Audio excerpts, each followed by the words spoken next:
में चलना लख खुशियाँ सतगुरु दर्शन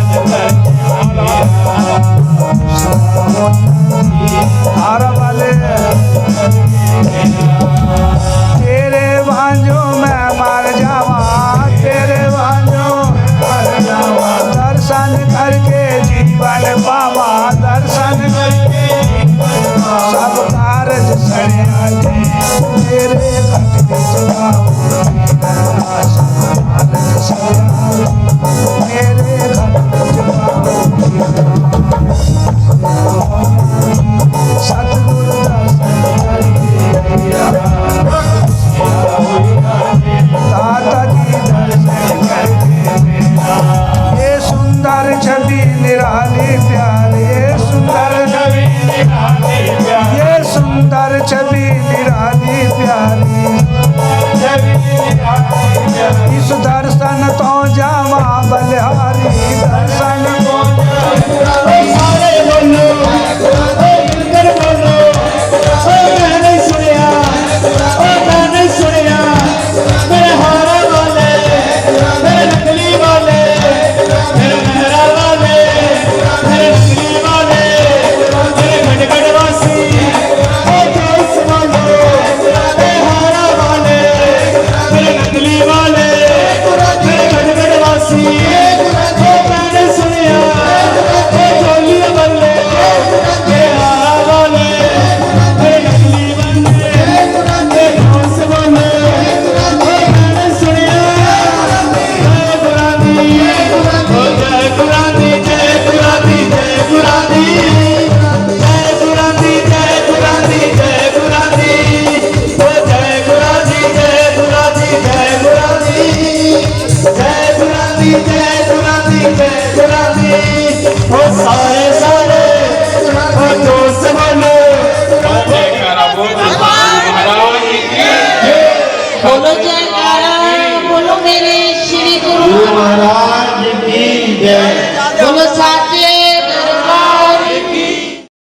हरदम में चलना लख खुशियाँ सतगुरु दर्शन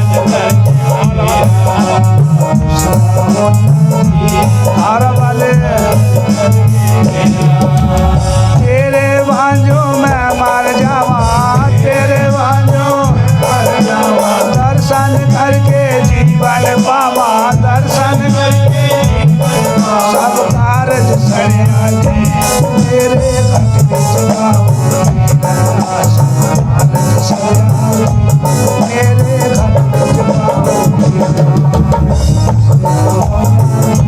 सतगुरु दर्शन दाता जी दर्शन करके ये सुंदर छवि निराली प्यारी, ये सुंदर छवि निराली प्यारी, ये सुंदर छवि निराली प्यारी, इस दर्शन तो जावा बलिहारी, दर्शन को जावा बलिहारी, अब सागर दरिया जी मैनों दिसे नचार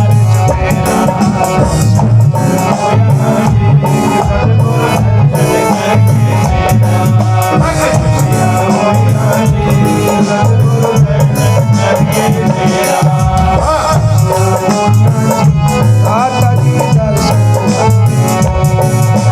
सतगुरु अनहद तूर बजाया, सतगुरु अनहद तूर बजाया, जो सब भक्तों के मन भाया, जो सब भक्तों के सुर मन विच भलिया जी, सतगुरु दर्शन करके सुर मन विच भलिया जी, सतगुरु दर्शन करके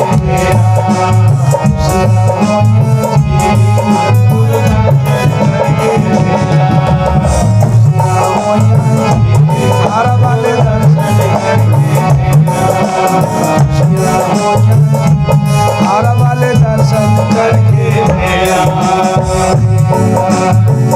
बोलिए जयकारा,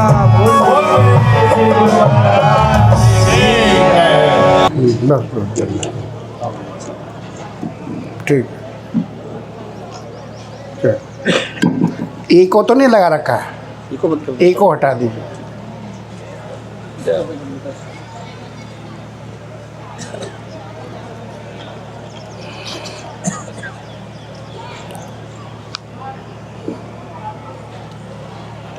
ओम विश्वानि देव सवितर्दुरितानि पराशुभ यद भद्रं तन्न आशुभ। ओम शांति शांति शांति। ओम। अब इसके कीटाणु मैं अपने अंदर ले लूं? पीछे हट जाए, उड़ जाए।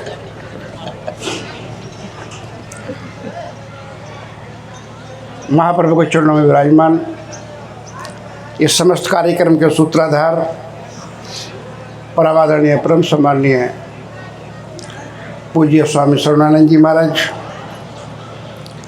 मैनचेस्टर गुरु दरबार का आचरणीय वंदनीय संत समाज, गुरु महाराज की प्यारी संगत, एक बार उच्च स्वर के साथ जय घोष। बोली जयकारा बोलो मेरे श्री गुरु महाराज की, बोलिए साचे दरबार की जय, बोलिए श्री नगली निवासी भगवान की जय, बोलिए श्री परमहंस दयाल जी महाराज की जय, पूज्य श्री अम्बाला निवासी सरकार की जय। सत्य सनातन धर्म की धर्म की धर्म की अधर्म का नाश हो, अधर्म का नाश हो, प्राणियों में सद्भावना हो, प्राणियों में सद्भावना हो, विश्व का कल्याण हो, विश्व का कल्याण हो, विश्व का कल्याण हो। धन्यवाद। वार्षिक सम्मेलन की ये दिव्य घड़ियाँ, दिव्य पल, शिवरात्रि नज़दीक, उसकी पृष्ठभूमि में ये कार्यक्रम, उधर दुनिया का सबसे बड़ा धार्मिक आयोजन प्रयागराज में तो कुंभ का अवसर।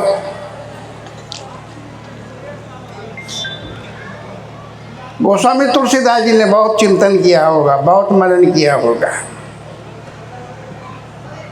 और कुंभ की पृष्ठभूमि पर भी उनका ध्यान गया होगा।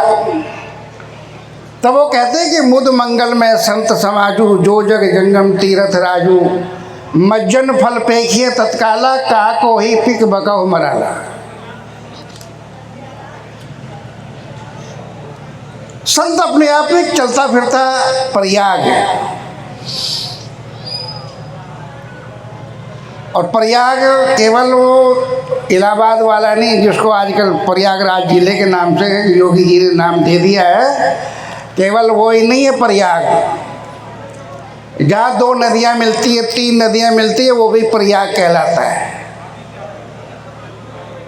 और ये हमारे उत्तराखंड के बैठे हैं मन संचालक महोदय रमेश जी, देव प्रयाग, रुद्र प्रयाग, कर्ण प्रयाग, जहाँ जहाँ अलकनंदा, भागीरथी, दूसरी तीसरी नदियाँ मिली है ना उत्तराखंड में भी, वो भी प्रयाग के नाम से जाना जाता है। और केवल नदियों का मिलन ही प्रयाग हो ऐसा भी नहीं। गोस्वामी तुलसीदास जी तो इससे भी ऊंची बात कहते हैं कि संत ही चलता फिरता प्रयाग होता है। वो तो जहाँ है वहीं है, इधर उधर नहीं जा सकते। तुम्ही को जाना पड़ेगा वहाँ यदि लाभ लेना है।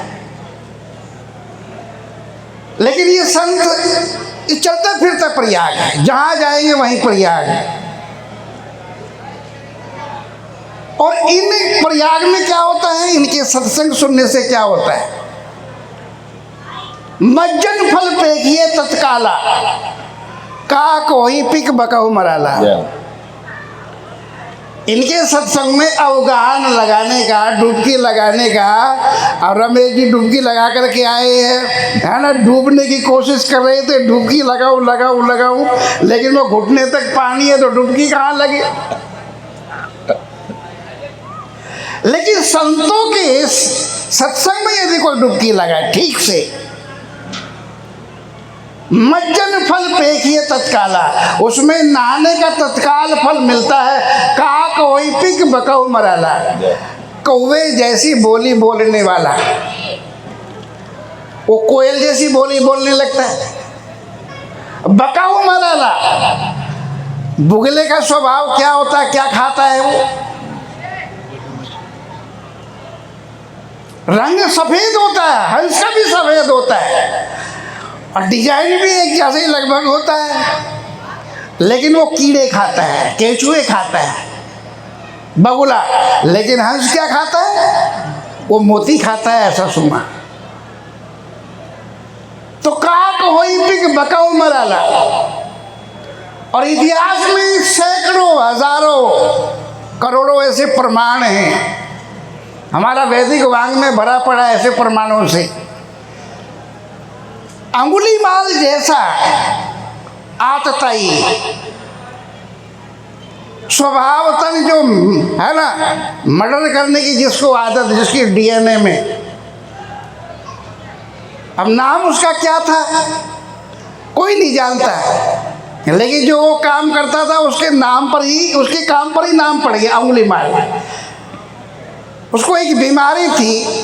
अब आप तो जो वो गले में डालते हैं हार, लॉकेट क्या कहते हैं उसको, आप तो सोने चांदी का बनवाएंगे। उसको बीमारी थी लोगों की हत्या करना, उनकी अंगुलियां काटना, उनमें धागा पिरोना और गले में पहन लेना। आप तो डायमंड का पहनोगे, पता नहीं काहे काहे का पहनोगे। उसको ये बीमारी थी, ये मनोरोग था उसको।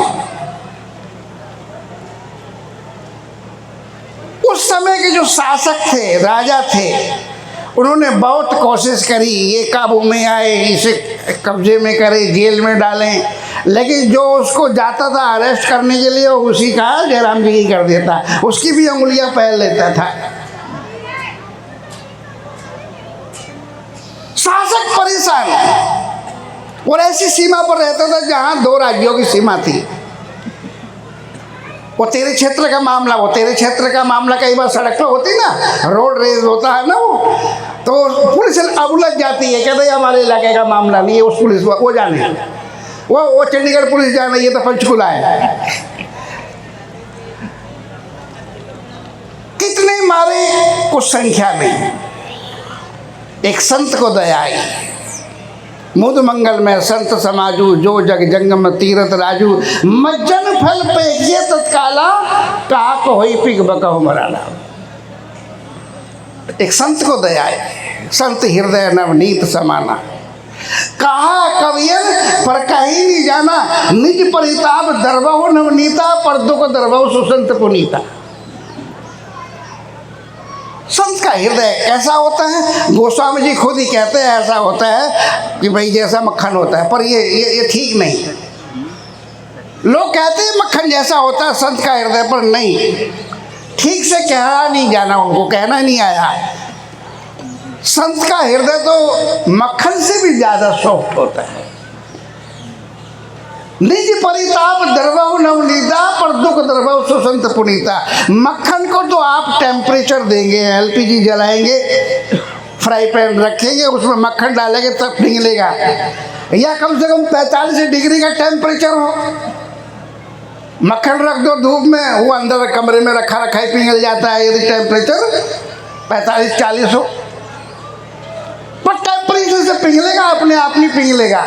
लेकिन संत का हृदय तो उससे भी ज्यादा सॉफ्ट, उससे भी ज्यादा कोमल। पर दुख दरबहु सुसंत पुनीता। महात्मा बुद्ध उस काल के संत, उसने कहा अभी न जाने कितने मारेगा, कितने मार चुका है, और यदि इसे संवारा नहीं गया, सुधारा नहीं गया, तो अभी कितने मारेगा। जाते उस राह पर जिससे लोगों ने जाना ही बंद कर दिया। शिष्यों ने बोला, लोगों ने बोला बाबा जी उधर से मत जाओ, बड़ा नालायक है वो नहीं देखेगा बाबा जी है कौन है। कहते मैं जाऊंगा, कहते मार डालेगा, कहते कि कोई बात नहीं, पर मुझे अपने हथियार पर भरोसा है, अहिंसा का हथियार, करुणा का, दया का, प्रेम का हथियार, मुझे उस पर भरोसा है। जिस राह से लोगों ने जाना बंद कर दिया, महात्मा बुद्ध जाते हैं, दूर से देखा कि आज बहुत दिनों बाद शिकार आ रहा, आज बड़े दिनों बाद मनोकामना पूरी होगी, पर कब से ये गला खाली है, सूना है। नजदीक आ जाता है, क्या तो ओ ये तो सन्यासी है, और बहुत सुंदर सन्यासी, राजकुमार थे। जो कुछ तुम्हारी मनोकामना हो तो बोलो फटाफट। कहते कि इच्छा पूरी करोगे? कहते हाँ, मरने से पहले पूछ लेता हूं मैं ऐसा वैसा भी नहीं हूं। कदाचित सोचा था कि मौका दूंगा तो ये कहेगा कि मुझे बख्श दो, मैं बाबा जी हूं। पर बाबा जी तो तैयार होके आए थे, कहा कि मार लेना, काट लेना, पहन लेना। पर जब बात आई है कि मेरी अंतिम इच्छा क्या है, वो जो पेड़ है ना सामने, कहते हाँ, कहते कि केवल एक पत्ता दे दे। कहते लगता है तुम दिमाग से भी पैदल ही। मौका दिया था तेरे को बख्श देने का, सन्यासी होने के नाते प्राण की भीख मांगता, मैं दे देता, ये भीख दे देता। सन्यासी है, बाबा जी है, इसलिए छोड़ भी देता। पर तू तो मानो कि सुसाइड के लिए आया। और पत्ते की बात छोड़, तलवार मारी और पूरी टहनी तोड़ करके काल ले। एक पत्ता तोड़ा, कहा बस यही तो चाहिए था। अब ऐसा करिए, जो डाली जो काटी है ना जहाँ से, ये वहाँ जोड़ दे। अंगुली माल बोता अब तो कंफर्म हो गया कि आगरे जाने लायक है। सचमुच ही पागल है क्या? अरे ये अब कट गया, ये नहीं जोड़ेगा। कहते जोड़ नहीं सकता? कहते बिल्कुल नहीं जोड़ सकता, जोड़ ही नहीं सकता। कहा तू जब जोड़ नहीं सकता तो ये तोड़ने का अधिकार किसने दिया? कौन होता है तू तोड़ने वाला? तो कौन होता है काटने वाला? अब तक तो वो डांटता था, लोग सुनते थे। आज पहली बार कोई डांट रहा है और वो सुन रहा है। कितने काटे अब तक? कहते मुझे काउंटिंग नहीं आती। कितने लोगों की गर्दन काटी मुझे पता नहीं। किसी को जिला भी सकता है? कहते ये तो कॉमन सेंस की बात है, जिसकी गर्दन कट गई वो जुड़ेगा ही नहीं तो जिएगा कैसे? डांट पर डांट, सरेंडर कर देता, समर्पण कर देता, दंडवत कर देता है। मैं नहीं जोड़ सकता, मुझे क्षमा करो, मुझसे अपराध हो गया। कहा तो बहुत बिगाड़ा है, बहुत बिगाड़ा है। किसी के बागीचे में तोड़ करके बिना उसकी परमिशन के फूल भी तोड़ोगे, माली नाराज होता है। बड़े भाग मानुष तन पावा, सुर दुर्लभ सद ग्रंथन गावा। देवताओं को भी जो दुर्लभ है तन, वो परमात्मा ने इन्हें दे करके भेजा और तूने काट रहे। वो मालिक कैसा, कितनी सजा देगा तुझे? अंगुलीमाल बोला कि अब बहुत अपराध हो गया, मैं बख्शा नहीं जाऊंगा परमात्मा की दरगाह में। कुछ ऐसा करो कि मेरे पाप कुछ तो कम हो जाए। कहा तो चले, अब समाज को सुधारते संवारते। लोग देख रहे थे कि अब नहीं लौटेंगे बुद्ध। कुछ धैर्यशाली लोग खड़े रहे राह में,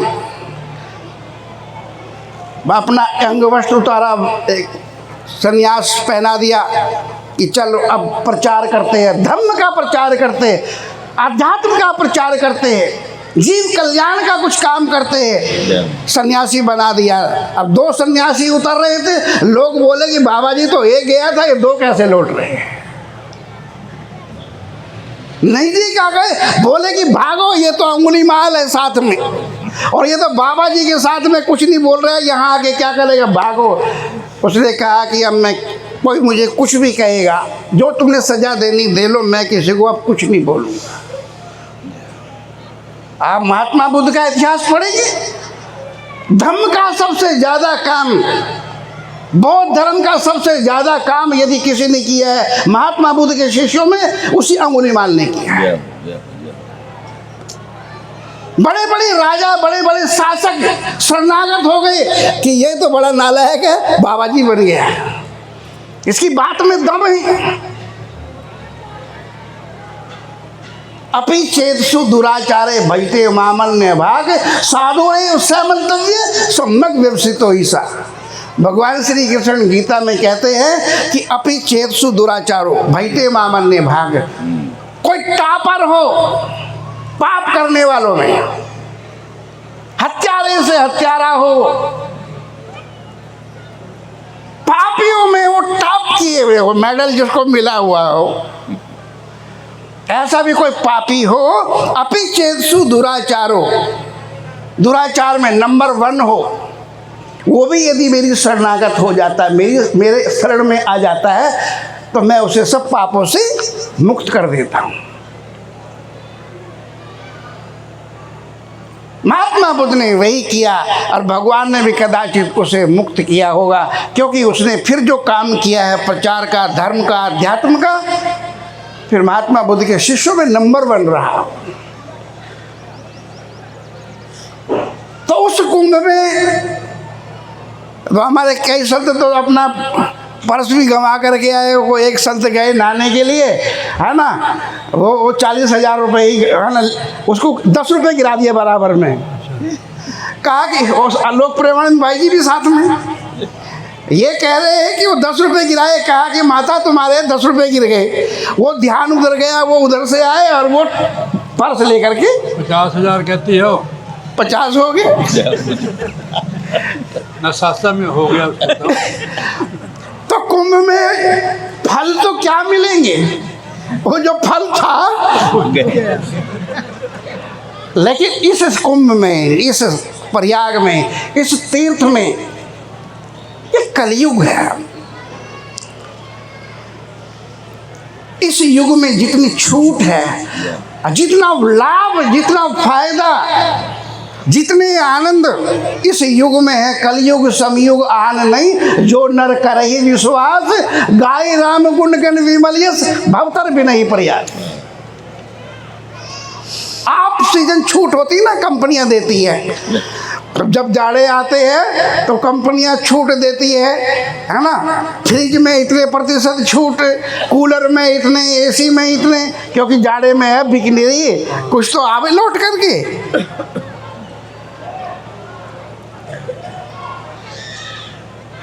बाई 1 गेट 1 फ्री, एक के साथ एक फ्री, कंपनियां छूट देती है। ऐसे ही भगवान ने कलयुग के जीवों को छूट दी हुई है। कलयुग केवल नाम आधारा, सुमर सुमर नर उतरो पारा। गोस्वामी जी ने ये नहीं कहा कि कलयुग केवल नोट आधारा इकट्ठे कर कर हो जाओ पारा। नाम आधारा नहीं, कली कलम ने भक्ति विवेकु, राम नाम अवलंबन एक। सतयुग त्रेता द्वापर पूजा मख अरु योग, जो गति हो सो कलिमई, हरि नाम ते पावे। लोग जो नाम दिया हुआ है गुरु महाराज ने, स्वामी जी महाराज ने जो नाम दिया है, उस नाम में इतनी सामर्थ्य है। हजारों साल यज्ञ करने के बाद जो फल मिलता था सतयुग में, हजारों साल पूजा करने के बाद जो त्रेता में मिलता था लाभ, द्वापर में हजारों जाप समाधि लगाने के बाद जो मिलता था, हरि नाम ते पावे लोग। कली कर एक पुनीत प्रतापा, मानस पुण्य हो ही नहीं पापा।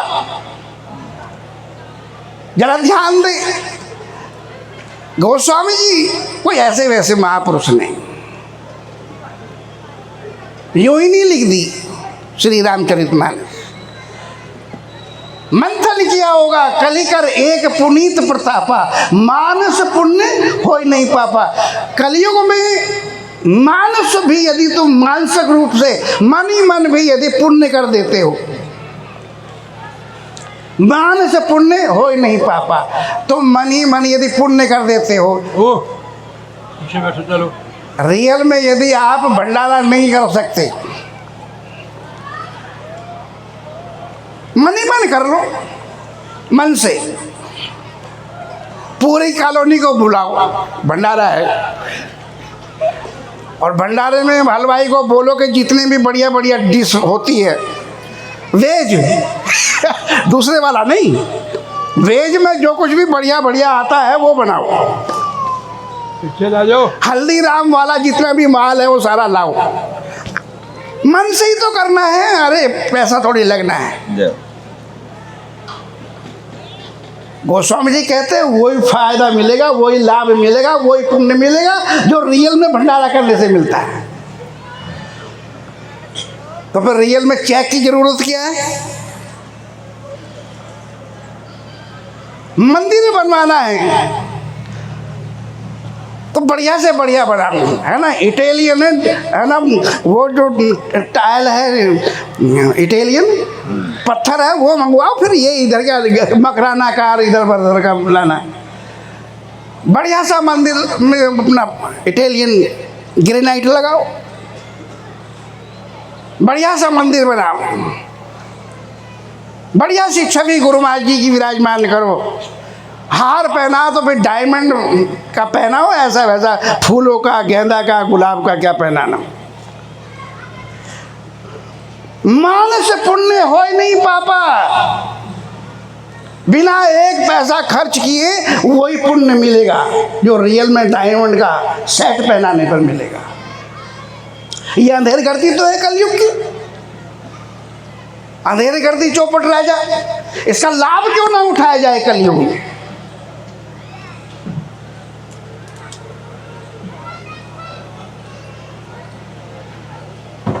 मैंने तो अंबाला सरकार को देखा है, उनके साथ जिया भी हूँ, अपनी युगल जोड़ी स्वामी जी महाराज के साथ भी। और जब वो संसार से विदा हो गए तो अकेला भी आता था। एक आध बार आना था चंडीगढ़ में, लेट हो गया, आगे कोई साधन नहीं, बरसात हो रही थी। मैंने सोचा अब कहाँ जाऊँ, तो हम उनको चाचा गुरु कहते थे। मैं क्या, अब तो चाचा ही आसरा है। स्टेशन के पास में पैदल ही निकल गए गलियों में से। विश्राम का टाइम हो चला था उनका, तो मैंने खटखटाया तो बोले, अरे बेटा इस समय कैसे भीगते हुए यहाँ? मैं कहा महाराज जी जाना चंडीगढ़ था, आगे कोई साधन नहीं, आगे भी किसको तंग करूँगा, मौसम खराब। तो इतने करुणाद्र हो गए, इतने दयाद्र हो गए, कहा कि फटाफट कपड़े बदलो, ठंड हो रही है। और मैं तो उधर कपड़े बदलने में लगा और रसोई में पहुँच गए। आटे में घी डाला, आना नमक मिर्च उसी में, और वो परोठे तैयार। जब तक नहा करके निकला तब तक चाय भी परोठे भी। मैं कहा महाराज जी यहाँ तो कोई सेवादार नहीं, ये बनाए किसने? कहते मैं अपने बेटे के लिए नहीं बना सकता। उधर चाचा गुरु भी कहता है और ऐसा संकोच। तो मैंने तो जिया है, देखा निकट से कैसी करुणा, कैसी ममता। 100 माँ मिल करके भी उसकी जैसी ममता दे नहीं सकता कोई, ऐसी करुणा। हम भाग्यशाली हैं कि कलयुग में ऐसे सिद्ध महापुरुषों के दर्शन हुए। ये आयोजन इसलिए तो किए जाते कि याद करें हम उन्हें। चित्र को देखने से चरित्र याद आता है।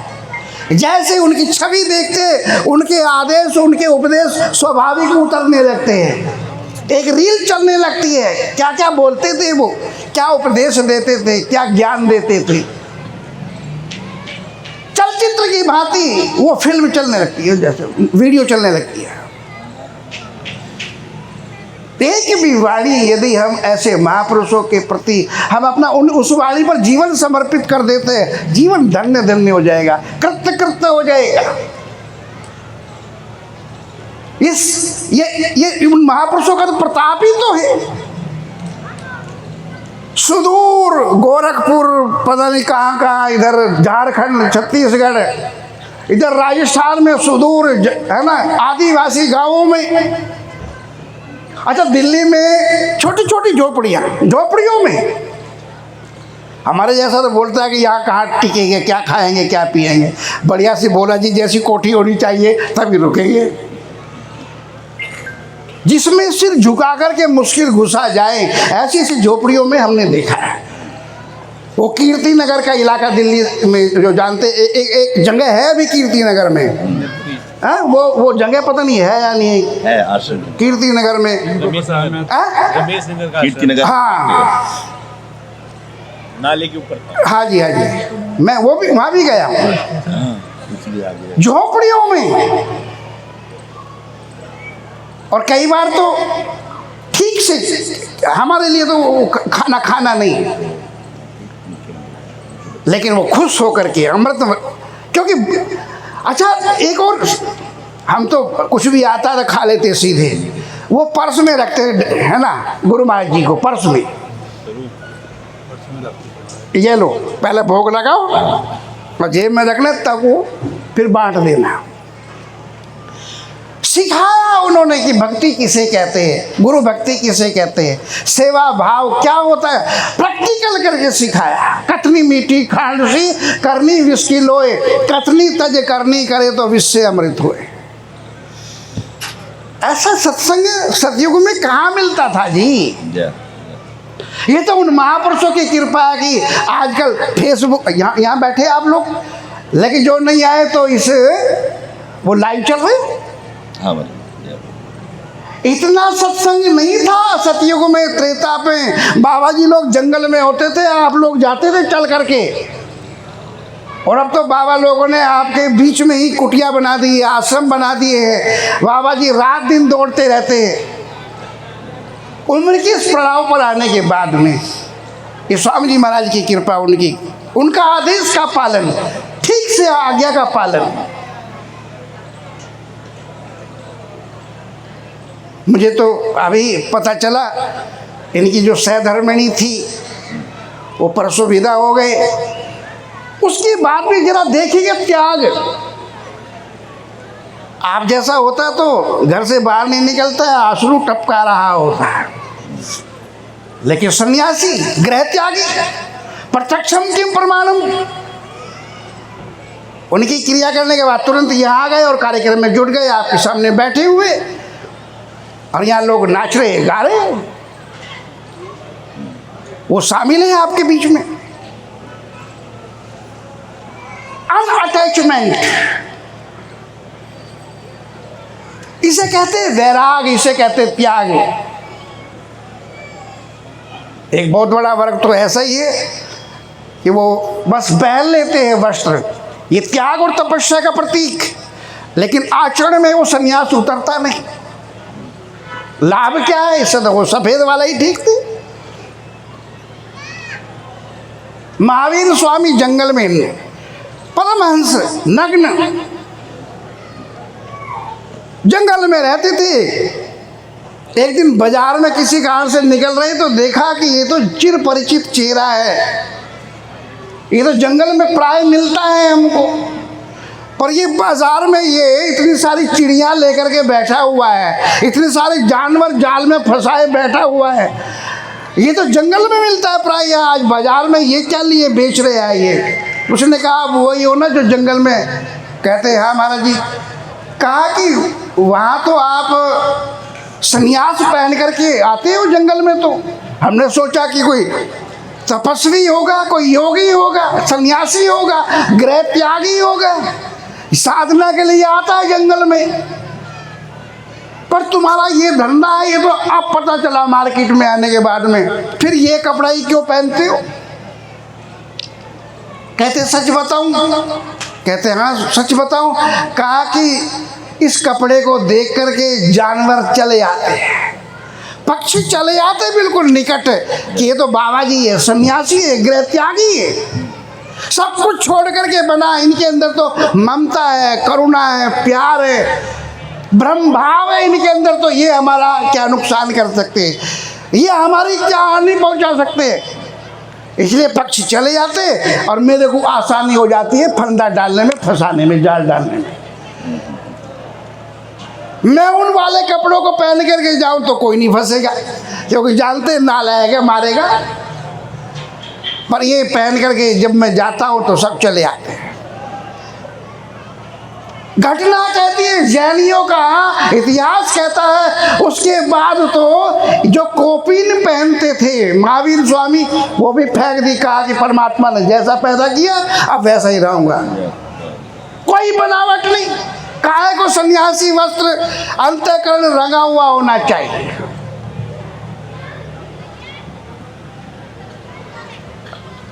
अब माले वाली सरकार को हमने वैसे ही देखा है, वो ड्यूटी भी करते थे तो पैंट कोट भी पहनते थे। हाँ महाराज जी। अब बढ़िया वाला, लेकिन संगत में जाते थे, प्रचारक के रूप में जब जाते थे, वहाँ जो भूमिका निभानी होती थी वहाँ वो भूमिका, ठीक से वो भूमिका। लेकिन जब संन्यास की भूमिका निभानी होती तो भी 100% ऊर्जा के साथ में, 100% सिद्धांतों के साथ में संन्यास धर्म को निभाते। जब इधर आते तो कंप्लीट सन्यासी, उधर जाते तो कंप्लीट सदग्रस्त। क्योंकि अंतःकरण जब शुद्ध होता है तो ये चीजें बाह्य गौण हो जाती है। हमने तो उनके कृतित्व पर नहीं जाना है, हमने तो उनके व्यक्तित्व पर जाना है, उनके आदेशों पर जाना है। एक भी बात के प्रति यदि हम समर्पित हो जाए, हमारा जीवन सार्थक हो जाता है। मुझे घटना याद आती है, इटावा में कभी जाओ तो वहाँ एक बहुत बड़ा संस्थान है, खटखटा बाबा एक सन्यासी हुए वहाँ, उनकी समाधि है और बहुत बड़ा आध्यात्मिक केंद्र है गांव में। ब्रिटिश जमाने में एक कलेक्टर थे सप्रू, बड़े क्रूर कलेक्टर थे। कितने ही नौजवान, भारतीय नौजवानों को फांसी पर चढ़वाया उस बंदे ने। स्ट्रेस से भरे हुए एक दिन, नींद नहीं आ रही। मनहर नाम का उसका सेवादार नाई, मनहर नाई, उसने कहा कि कुछ उपाय कर जिससे नींद आ जाए। उधर ब्रिटिश गवर्नमेंट हमारे पर इतना अनुशासन किए हुए, इतनी हमें केस चाहिए, और इधर भारतीय लड़के हैं कि भरी जवानी में वो राष्ट्र को समर्पित हो जा रहे, हंसते हंसते गले में फांसी लगा रहे हैं, मेरा रंग दे बसंती चोला। तनाव से भर गया कलेक्टर सप्रू, नींद नहीं आ रही, कुछ कर, नींद आए। मनहर नाई भी जो सेवादार था, उसका सरकारी नौकर था, वो भी थक गया था। उसने कहा सर एक कोशिश और कर लेता हूँ। कहा कुछ भी कर, नींद आनी चाहिए वरना मैं गया काम से। कहा कि एक राजा था, कहते अच्छा, और एक उसकी बांदी थी। कहा ठीक, क्योंकि संवाद जब होता है, कहानी जब चलती है तो ये हाजी हूजी करना पड़ता है। अच्छा फिर क्या हुआ? कहते वो बांदी बूढ़ी हो गई और करती क्या थी, उसका एक ही काम था, वो जंगल से फूल लाती प्यारे प्यारे, और उसकी सेज सजाती, उसका पलंग सजाती, जहाँ वो आराम करता था वहाँ पर वो सुगंधित फूल लगा देती। वो थका आ रहा था ड्यूटी से और वो उस पर पड़ करके सो जाता। कहा अच्छा फिर क्या हुआ? कहते बांदी को एक दिन आया तो बुढ़िया हो गई। तूने कभी सो करके नहीं देखा कि इस पर कैसा लगता है, ये कितना लग्जरी है ये सेज, और अभी तो राजा देर से आएगा, जरा मैं सो के देख लेती हूँ, ट्राई तो मार लो, वरना मन की इच्छा मन में रह जाओगी। बूढ़ा शरीर है, कभी भी बुलावा आ जाएगा, ये मन में रह जाएगा, आज देख ही लेती हूँ।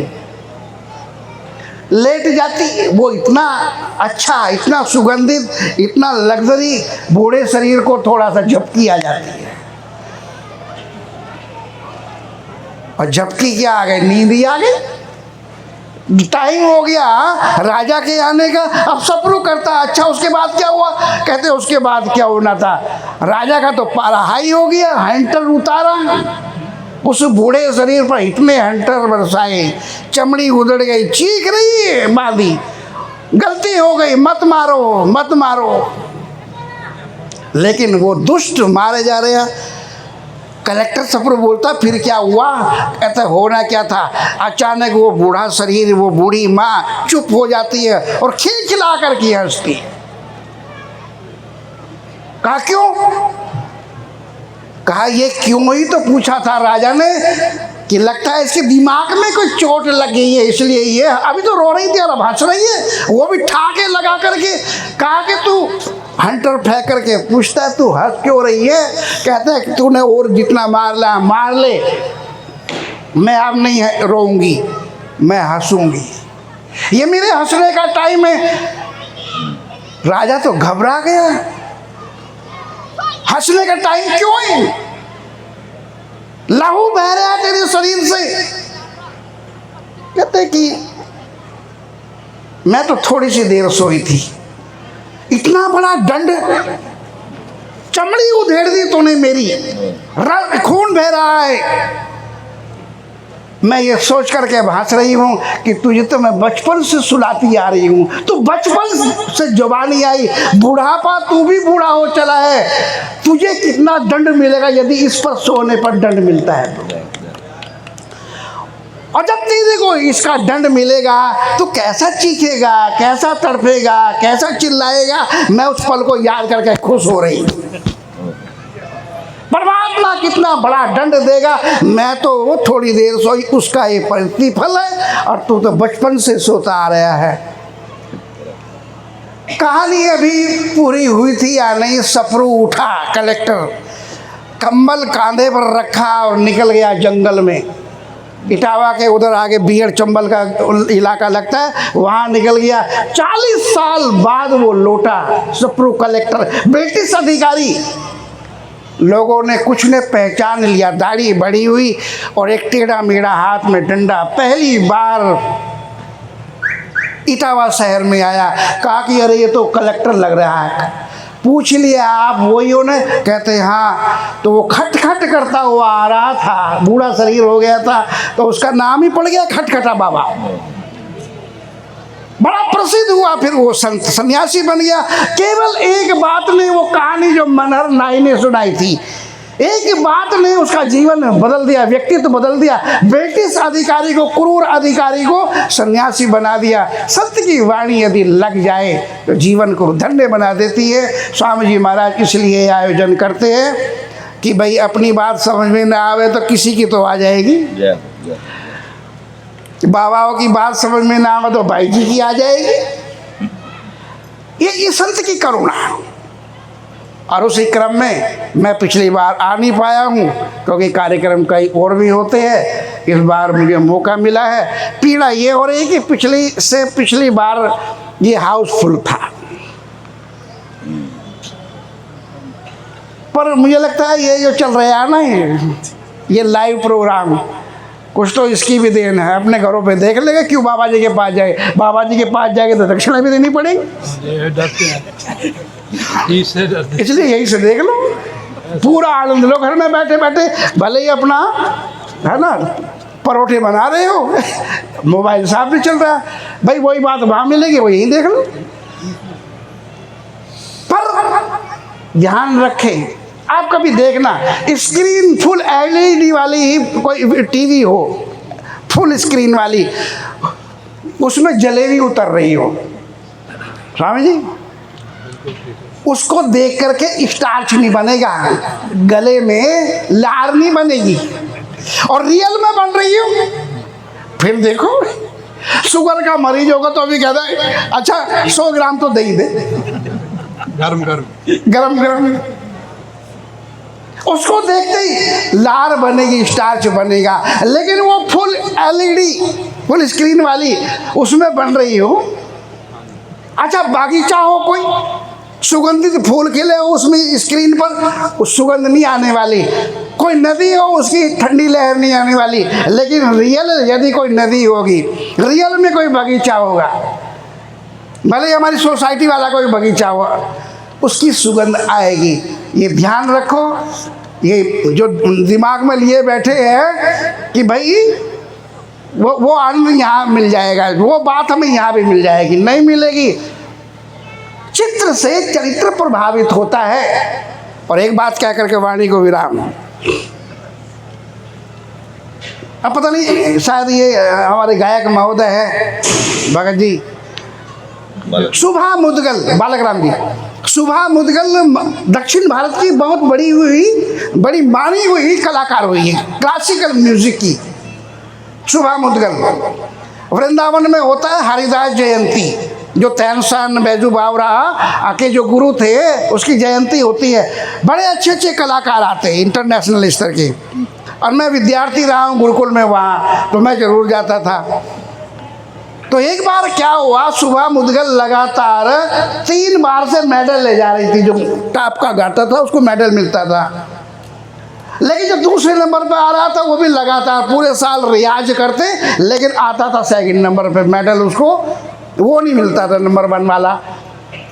तो इस बार वो तबले वाला बोला, दूसरे नंबर पे आने वाली जो टीम थी उसका तबला वादक बोला, आपका मेडल हम जीतेंगे। कहता है कि ऐसा कैसे कह सकते हो, बिना कंपटीशन हुए? कहा पक्का हम मेडल लेंगे नंबर 1। कहते क्या करेगा, ऐसा वैसा मत कर देना, ज्यूरी बैठती है वहाँ, जजों की टीम होती है, ऊट पटांग कुछ मत कर बैठना। कहा कि जो करूँगा संविधान के दायरे में करूँगा, कॉन्स्टिट्यूशन के नियम के इससे बाहर नहीं जाऊँगा। कहते देखो पता नहीं क्या करेगा नालायक। सुबह मुदगल तानपुरा लेकर के बैठ जाती है गाने के लिए। इधर वो नालायक तबले वाला ठीक सामने नींबू और नमक लेकर के बैठ गया, चाकू लेकर के। और इधर इसने गाना शुरू किया सुबह मुदगल ने, और उधर वो कमबख्त नींबू काट रहा, नमक छिड़क रहा उसके ऊपर और चटकारे ले आहा। अब सुबह मुदगल उसको देख रही है। अब देखे तो देखे कैसे, लो सामने तो कमबख्त बैठा हुआ है। अब वो स्टार्च बनता था खट्टा खट्टा है ना गले में, अब उसको अंदर लेना भी है, बाहर थूक नहीं सकती, तो उससे रिदम बिगड़ रही थी। आरोह अवरोह स्वरों का जो होता है ना, वो रिदम बिगड़ रही थी। तानपुरा एक तरफ रख दिया, क्लास पूरी हुई, दूसरा नंबर पर 1st नंबर को मेडल मिल गया। सारे लोग कह रहे थे सुबह मुदगल तूने तो कबाड़ा गाया है, इस बार तेरी अकल को हो क्या गया, तूने गाया है तो गाया क्या, सब नाश कर दिया। तेरी इज्जत है, तेरी प्रतिष्ठा है, दुनिया में नाम है सुबह मुदगल का तेरे संगीत के गाने पे, ये क्या गाया तुमने? कहते वो बाद में बताऊंगी, पहले उल्लू के पट्टे को बुला कर लाओ तबले वाले को। कहता उसका क्या करूं? कहते बुलाओ तो सही। उसको डांट करके बोली, कमबख्त यदि तूने नींबू चाटना ही था, खाना ही था, तो कहीं और खा लेता, पंडाल से कहीं और पीछे को खा लेता, यहीं मेरे ठीक सामने। कहता हुआ क्या मैडम, मैंने कुछ बिगाड़ा थोड़ी है। कहते कसर भी तो कुछ नहीं छोड़ी, तू कहता मैंने कुछ किया थोड़ी है, कुछ कहा थोड़ी है। अरे तूने कसर भी कोई नहीं छोड़ी कार्यक्रम को खराब करने में। तेरे नींबू को चाटने के दृश्य को देख करके मेरा चित्त प्रभावित हो रहा था। तो चित्र से चरित्र प्रभावित होता है। तुम भले ही टीवी में देखो, भले ही अपने मोबाइल में देखो, पर वो आनंद, वो तरंगे, वो वेव्स, वो रेज, वो ओरा वहाँ नहीं मिलेगा जो चरणों में आकर के है ना गुरु महाराज जी के मिलेगा आपको। तो आगे से इन बातों का ध्यान रखो। यदि ऐसा कर सके तो मेरा अभियान यहाँ सार्थक हो जाएगा और ये उत्सव मनाना भी सार्थक हो जाएगा। इस कार्यक्रम की बहुत बहुत मंगल कामनाएं। और हाँ, उस माँ के लिए जो हमारे बीच से 2 दिन पहले विदा हो गई है, परम पूज्य स्वामी जी महाराज की, जो सहधर्मणि सहचारिणी, इतना लंबा जीवन साथ जिया, संगच्छध्वम संवध्वम समरो मनासी जानताम, वो विदा हुए हैं।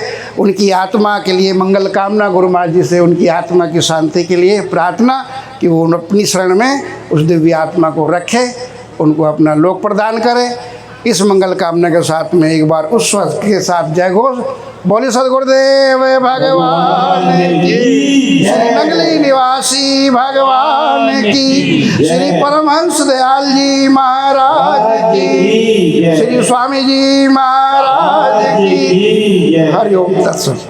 बहुत बहुत धन्यवाद स्वामी जी। अब मैं आदरणीय स्वामी जी से अनुरोध करने जा रहा हूँ।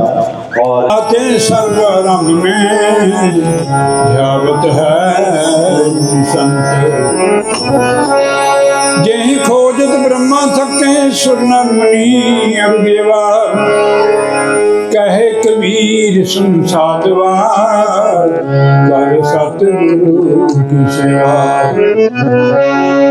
गुरु जी को सिर पर रखिए चलिए आज्ञा माही, कहत कबीर किस दास को तीन लोक डर नहीं। बोलिए जयकारा बोल श्री गुरु महाराज की जय, सच्चे दरबार की जय। भजन नहीं बोलूंगा मैं, थोड़ा बस 5-4 मिनट ही बोलूंगा।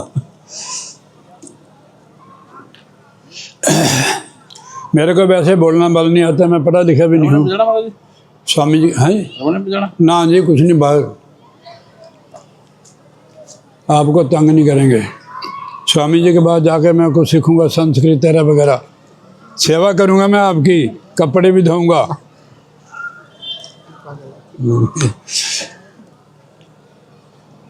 बोलिए जयकारा बोल श्री गुरु महाराज जी की जय, साचे दरबार की। सत्संग तो वैसे बहुत मेरे से पहले महापुरुषों ने बहुत किया है। स्वामी जी महाराज ने और भाई जी ने बरसात कर दी है।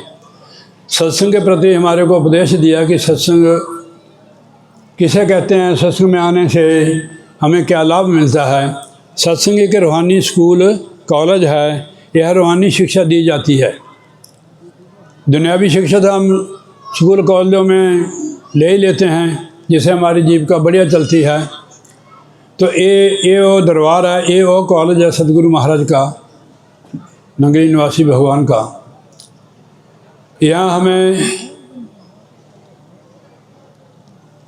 अपना ज्ञान मिलता है कि हम कौन हैं, किस लिए संसार में आए, हमारा काम क्या है, इसी कॉलेज में मिलता है। बैठ जा माई, बैठ जा, दूर से बिठा दे करो। हम किस लिए आए हैं, हमारा यहाँ क्या काम है, केवल सत्संगत में ही इसका ज्ञान मिलता है कि हम किस लिए आए हैं। गुरु साहब फरमाते हैं, पंजवें पातशाही श्री गुरु अर्जन देव जी किस लिए आए हुए हैं। भई प्राप्त मानक देवरिया, गोविंद मिलन की यही तेरी बरिया, अबर काज तेरे कितने काम, मिल साध संगत भज के नाम। हमारा दुनिया में आने का मनोर्थ क्या है कि प्रभु की प्राप्ति, उसका नाम जपना। नाम इसलिए जपते हैं कि उनकी प्राप्ति हो जाए, कि हमारा मन मैला होता है, हमने जन्म जन्म के पापी, हमारा मन बिल्कुल काला स्याह हुआ है। जैसे जैसे हम नाम की कमाई करेंगे, जैसे संतों ने बताया है, हमारे मन की जो कालस है, मैल है, उतरती जाएगी। तो कौन सी मैल है? पापों की, विषय विकारों की। हमारे अंदर जलन है, अग्नि जल रही है विषय विकारों की, हम इसमें जल रहे हैं। तो इस अग्नि से, इस जलन से हम कैसे बचेंगे? गुरु साहब फरमाते हैं, कल ताती ठंडा हर नाम। कल युग में विषय विकारों की अग्नि जल रही है, बंदा इसमें जल रहा है, जल भी रहा है, पर इसको पता नहीं है, समझ नहीं है कि मैं जल रहा हूँ, जल भी रहा है, फिर भी समझ नहीं आ रही है। इसलिए महापुरुष हमें बार बार उपदेश करते हैं कि भाई नाम जपो, नाम की कमाई करो। अब हम नाम भी ले लेते, हमारे अंदर विकार चलते हैं, तो हम बैठते हैं तो हमारे अंदर फुरने उठते हैं, जैसे पानी में से बुलबुले उठते हैं या आग में से धुआं निकलता है। तो इन्हों फुरनों, जब ये फुरने समाप्त हो जाएंगे तब हम आगे निकल सकते हैं। इनके लिए हमें अभ्यास करना पड़ेगा। दिन भर सिमरन करो। अगर हम सिमरन को छोड़ देते हैं तो मन हमारा कहीं गंदगी में जाता है कि इसकी आदत गंदगी में जाने की बनी हुई है, उसके लिए करने की कोई ज़रूरत नहीं है। उधर से हटाने के लिए, उधर से मोड़ने के लिए हमें बार बार सिमरन, सचेत रहना पड़ेगा कि मेरा मन कहाँ जा रहा है। आपको सिमरन की युक्ति दी हुई है महाराज ने, उसको सिमरन के डंडे से मोड़ो। और बैठकर आप मेडिटेशन करो, जिसको ध्यान बोलते हैं संत महापुरुषों। ध्यान बहुत बड़ी ताकत है।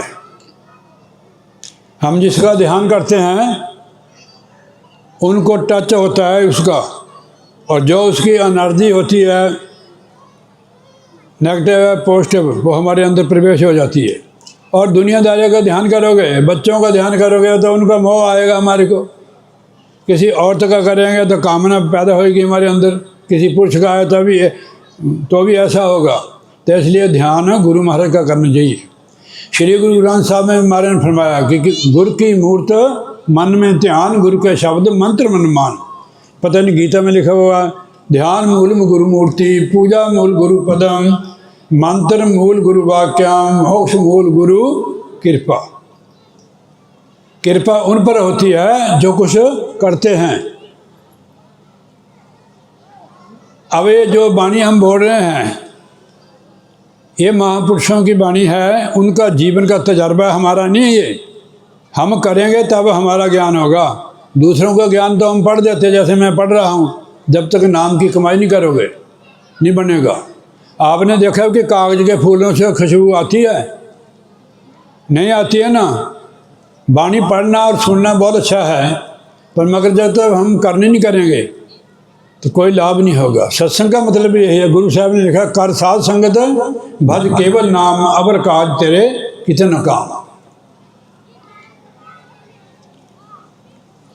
वाणी अगर खाली पढ़ोगे तो ना अपने ऊपर हमारा असर होगा, ना जो सुनने वाले उनको। लेकिन हमने वो किया नहीं काम, हमने वो काम किया नहीं है जिसको हम पढ़ रहे हैं, दूसरों को सुना रहे हैं।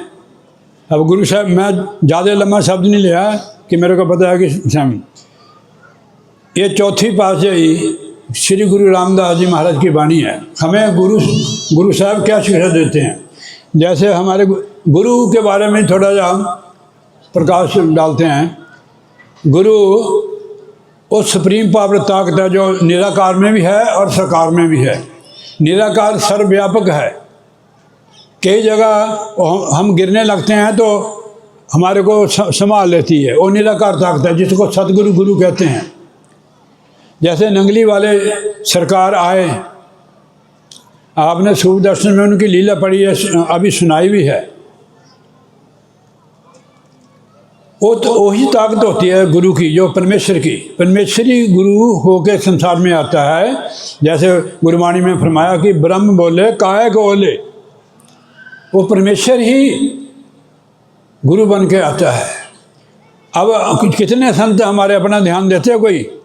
कोई नहीं देता है। कि स्वामी जी, हमारे गुरु महाराज जी हिमालय वाले सरकार है, उसने कहा खबरदार हमारा ध्यान किया आपको आग लग जाएगी, आप बेचैन हो जाएंगे, केवल महाराज का ही ध्यान करना। सारे संत, मैं संतों में गुरु महाराज की कृपा से जाता हूँ, और हम कोई संत नहीं है, हम वहाँ विद्यार्थी बन के जाते हैं, हम सीखते हैं। यानी कि बहुत वृद्ध होए, इन बच्चों के साधु सन्यासियों में भी इतने गुण है। हम देखते हैं कि गुरु महाराज की इन सब पर कृपा है, दिन रात एक कर देते हैं। घर बार छोड़ा, संन्यास लिया, खूबसूरती भी अपनी ख़त्म कर दी, सिर भी मुड़ा ले।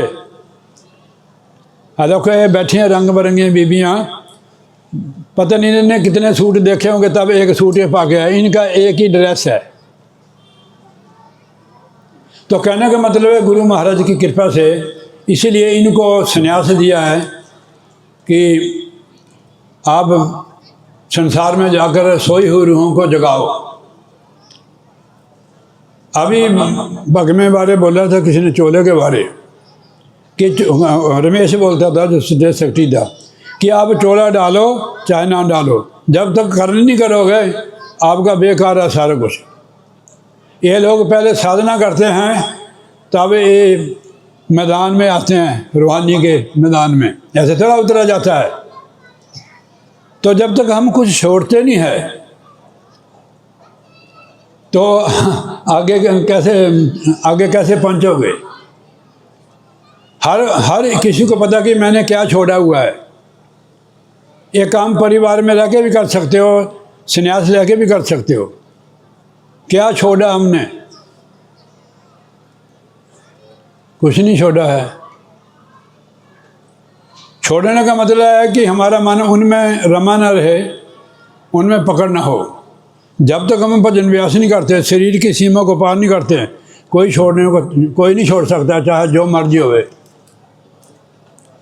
इसके नीचे नीचे काम, क्रोध, लोभ, मोह, अहंकार सारा ही है। जहाँ हमने अब मेरे भी लगाया था स्वामी जी ने एक तिलक का मतलब है कि ये वो जगह है जहाँ से हम अपने घर को जाना है। घर है या आश्रम, उसमें दरवाज़ा होता है, गेट होता है अंदर प्रवेश होने के लिए। इधर शरीर से हम चले जाते हैं, जो बाहर का मकान है या आश्रम है। असली ये चीज़ है कि हम अभ्यास करके इसको खोले, वज्र के पाठ को। इसकी कुंजी महाराज ने हमें दी हुई है। जब तक ये नहीं खुलता है, कुछ भी बोलो, कुछ भी पढ़ो, कुछ भी सुनो, कोई फ़ायदा नहीं होगा। जब जो महापुरुषों ने इन्होंने बोला और महापुरुषों ने बोला, जब तक हम वो नहीं करेंगे, जब तक कुछ नहीं बनेगा। हज़ारों सत्संग सुन ले, कुछ बदले हमने, हज़ारों यज्ञ किए, हज़ारों पूजा की। अब कुंभ का स्नान करके आए, वही लालच रूपा कुत्ता हमारे अंदर बैठा हुआ है, वही पंजे विषय हमारे पर हावी है। असली कुंभ इन्होंने बताया है कि सत्संग है। थोड़ा ध्यान से सुनना। गोस्वामी तुलसीदास जी स्वामी जी ने कहा कि वो आम संत नहीं थे, ब्रह्म ज्ञानी थे। वो ब्रह्म ज्ञानी ऐसी बात कह सकता कि एक घड़ी आदि से पुनाद, तुलसी संगत साध की कटे कोटि अपराध। करोड़ों अपराध कितने होते हैं, आज हमारे को माफ़ कर दिए महाराज ने। वो आज हमें माफ़ कर दिए, आगे करोगे तो आप जिम्मेवार होंगे। और उधर जाने देखो 50,000 रुपया उसका चोरी हो गया, उल्टा हो गया उसका। यहाँ कोई फीस नहीं, आप जो दे उसका भी भला, जो ना दे उसका भी भला। फ्री लंगर, ठीक है नहीं। और जो नहीं बैठ सकते तो उनको कुर्सियाँ लगी हुई है, ठीक है नहीं। कोई नीचे बैठने का बहुत बड़ा फल है। ऊंचा तो कभी भी गिर सकता है नीचे। कई लोग, किसी की टंगे वहाँ ठीक नहीं है तो वो तो बैठ सकते हैं, जिसकी टंगड़ी ठीक है सत्संग में बैठने जाइए। जो नीचे बैठते हैं सत्संग में, वही ऊपर उठते हैं। तो इसलिए साध संगत जी, करोड़ों अपराध हमारे आज माफ़ कर दिए महाराज ने। सत्संग में आने से, अगर सत्संग नहीं आते हैं तो पूरा भुगतना पड़ता है। 84 लाख जूनियों में जाना पड़ता है।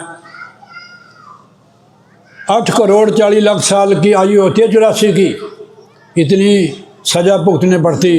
ये महाराज की कृपा है।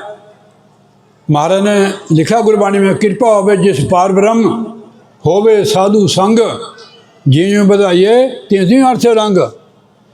साध संगत परमेश्वर वाहेगुरु की कृपा से मिलती है। जितनी संगत करोगे श्रद्धा भावना से, उतना प्रभु के रंग में रंगे जाओगे। यही नौका है, यही किसी है जो सीधी भवसागर से पार हमें उतार देती है। गुरु साहब फरमाते हैं कि साध संगत मिले सो तरह मेरे माधव, गुर प्रसादी परम पद पाया सुखे का शर्य। संगत करनी श्रद्धा भावना से। पाप, 1 करोड़ों पाप हमारे माफ़ हो गए। तुलसी संगत साध की कटे कोटि अपराध। और आपको और क्या मिला यहाँ आकर? संत मिलन को जाइए, तज माया अभिमान, जेते जेते भक्तरुण 100 यज्ञ समान। कितनी दूर से आप आए हैं, एक कदम का 100 अश्वमेध का पुण्य फल मिलता है। एक कदम का कितना कुछ मिलता है। कुंभ में आप जा सकते हो, कोई मना नहीं आपको, ऋषि मुनि की धरती है। पर जो यहाँ मिलता है सतगुरु के चरणों में, स्वामी चरणदास जी महाराज फरमाते हैं, 68 तीर्थ गुरु के चरण माही, पर्व होत अनंत। मैं एक बार मोहन के शर्मा यहाँ रहते थे वन फेस में, नंगली साहब में उनके साथ गया। कहते कि हरिद्वार जाना। मैंने कहा मेरे को यहाँ उतार दे दूँ, मैं यहाँ से चल जाऊँगा। गुरु दरबार से बड़ा दुनिया में कोई हरिद्वार नहीं है। ग्रंथ भरे पड़े हैं गुरु की महिमा के। गुरु की महिमा है अमित। कह ना सके श्रुति शेष। आगे पता नहीं क्या, मत कोई परम पुलो संसारा, गुरु बिना कोई ना उतर सपारा, कौ नानक प्रभु एहो जनाई, गुरु बिना मुक्ति पाइए न पाइए। अब गुरु महाराज ने हमारे को शब्द गुरु से जोड़ा हुआ है, पर संतों की इज्जत करनी है। छोटा बच्चे के अंदर भी ज्ञान महाराज जी है, वो ऐसी ऐसी बातें करा दें कि हम शर्मसार हो जाएंगे। जो हम बोल रहे हैं कि हम थोड़ा बोल रहे हैं, तो वही बोल रहे हैं। प्रभु जी बसे साध की रसना, नानक जन्म का दासन दसना। हम परमार्थ नहीं कर सकते हैं, गुरु कराता हमारे से। इसमें बहुत बाधा है। हमारे काल का देश है ये। पाकिस्तान में जाके भाई इधर की महिमा करो, आपका गला काट देंगे वो। हम जो आज सुरक्षित है सतगुरु महाराज की कृपा से है। बात थोड़ा रह गया, तंग ना हो। तो आज सुरक्षित हम हैं तो गुरु महाराज की कृपा से है, नहीं साध को अगला दूर से देखता है। तो इसलिए महाराज कहते हैं कि उसका किया वो बसारा है, हमने दखल नहीं देना। जो हमें आगे है नाम की कमाई करो, ठीक है नहीं। हम भगवान विष्णु जैसे बन सकते हैं, सृष्टि की रचना कर सकते हैं, शिव जी जैसे तप कर सकते हैं, हजारों वर्ष तप करते हो, इतनी उनके पास पावर है, ठीक है नहीं। सबको खिलाते हो, जितनी दुनिया जीव जंतु, सैल पत्थर में जंत उपाय कर, जिसका रिज्क आगे करता रहा। हम तो अपने परिवार को आख जाते हैं कि यार कमाल है, मैंने इतनी रोटी बनाई, आपके अंदर पता नहीं भूत है, तू तो सारी रोटी खा गया। कभी उसने कहा हाँ करें? कभी नहीं हो। उनकी ड्यूटी लगाई है महाराज ने, सबकी, देवताओं के भी। उन्हें आप पसारा किया, आप रचना की है। तो महाराज इसलिए आप नमस्कार करो उनको। नानक जिस कृपा करे, अब लास्ट तुक में आ गया, नानक जिस कृपा करे सो हर नाम बिहाजे। जिस पर गुरु परमेश्वर कृपा करता है और नाम की कमाई, बिहाजे मैंने बंद करता है, बिहाजना मैंने बंद करता है, नाम की कमाई करता है। नानक जिस कृपा करे सो हर नाम बिहाजे। जिस पर परमेश्वर वाहिगुरु सदगुरु कृपा करता है और नाम की कमाई करता है, सो शाह सच्चा बंजारा, वही सच्चा बंजारा है। असली बिजनेसमैन वही है जो गुरु की बताई हुई युक्ति पर नाम की कमाई करता है, सेवा सिमरन सत्संग करता है। असली बंजारा मैंने बिजनेसमैन, व्यापारी। लौंग इलायची वाला नहीं, हल्दी मसाला नहीं, ना हल्दी मसाले गोभी लो गट्ठे लो, ये बाबे का काम है। तो इसलिए साध संगत जी महाराज ने बताया कि वही असली बिजनेसमैन है, वही बंजारा है, व्यापारी है, जरा हरि नाम की कमाई करता है। तो मैं जितने भी नंगली दरबार से महापुरुष आए हैं, मैं उनका अति धन्यवाद करता हूँ कि आपने बरसात ही कर दी है, हमारे को भी अपने वो कर दिया, चार्ज कर दिया। तो संतों के आने से, जैसे बरसात आने से सूखी धरती नरम हो जाती है, नाना प्रकार की वनस्पति निकल जाती है, ऐसे संतों के आने से हमारे जीवों का जो जन्म जन्म की कालस है वो दूर हो जाती है। एक घड़ी आदि से पुन आद, तुलसी संगत साध की कटे कोटि अपराध। तो बहुत बहुत धन्यवाद सत्संग जी, महापुरुषों का बहुत बहुत धन्यवाद है। आगे भी ऐसी कृपा बना रखना। तो कोई गलती मलती होगी है तो माफ़ कर देना, ठीक है नहीं। तो बोलिए जयकारा, बोल श्री गुरु महाराज की जय। अब आरती करते हैं जी। सभी से अनुरोध है कि सभी खड़े हो जाएं और गुरु महाराज की आरती।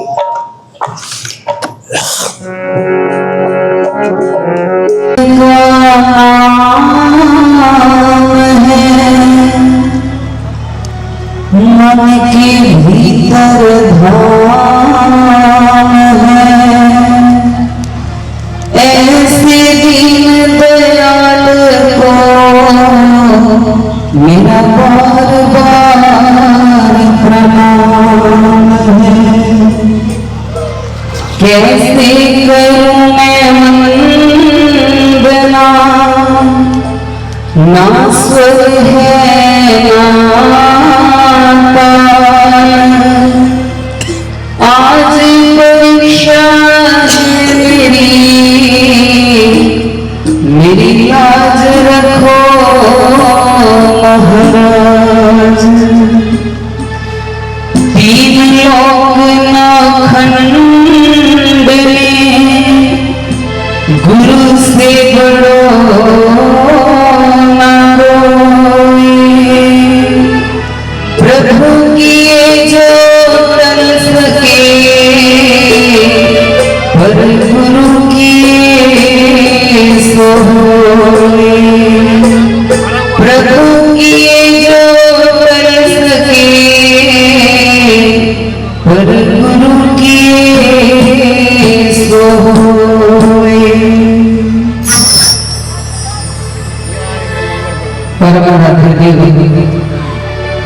हृदय सम्राट भटभटवासी प्राणधन श्री निवासी भगवान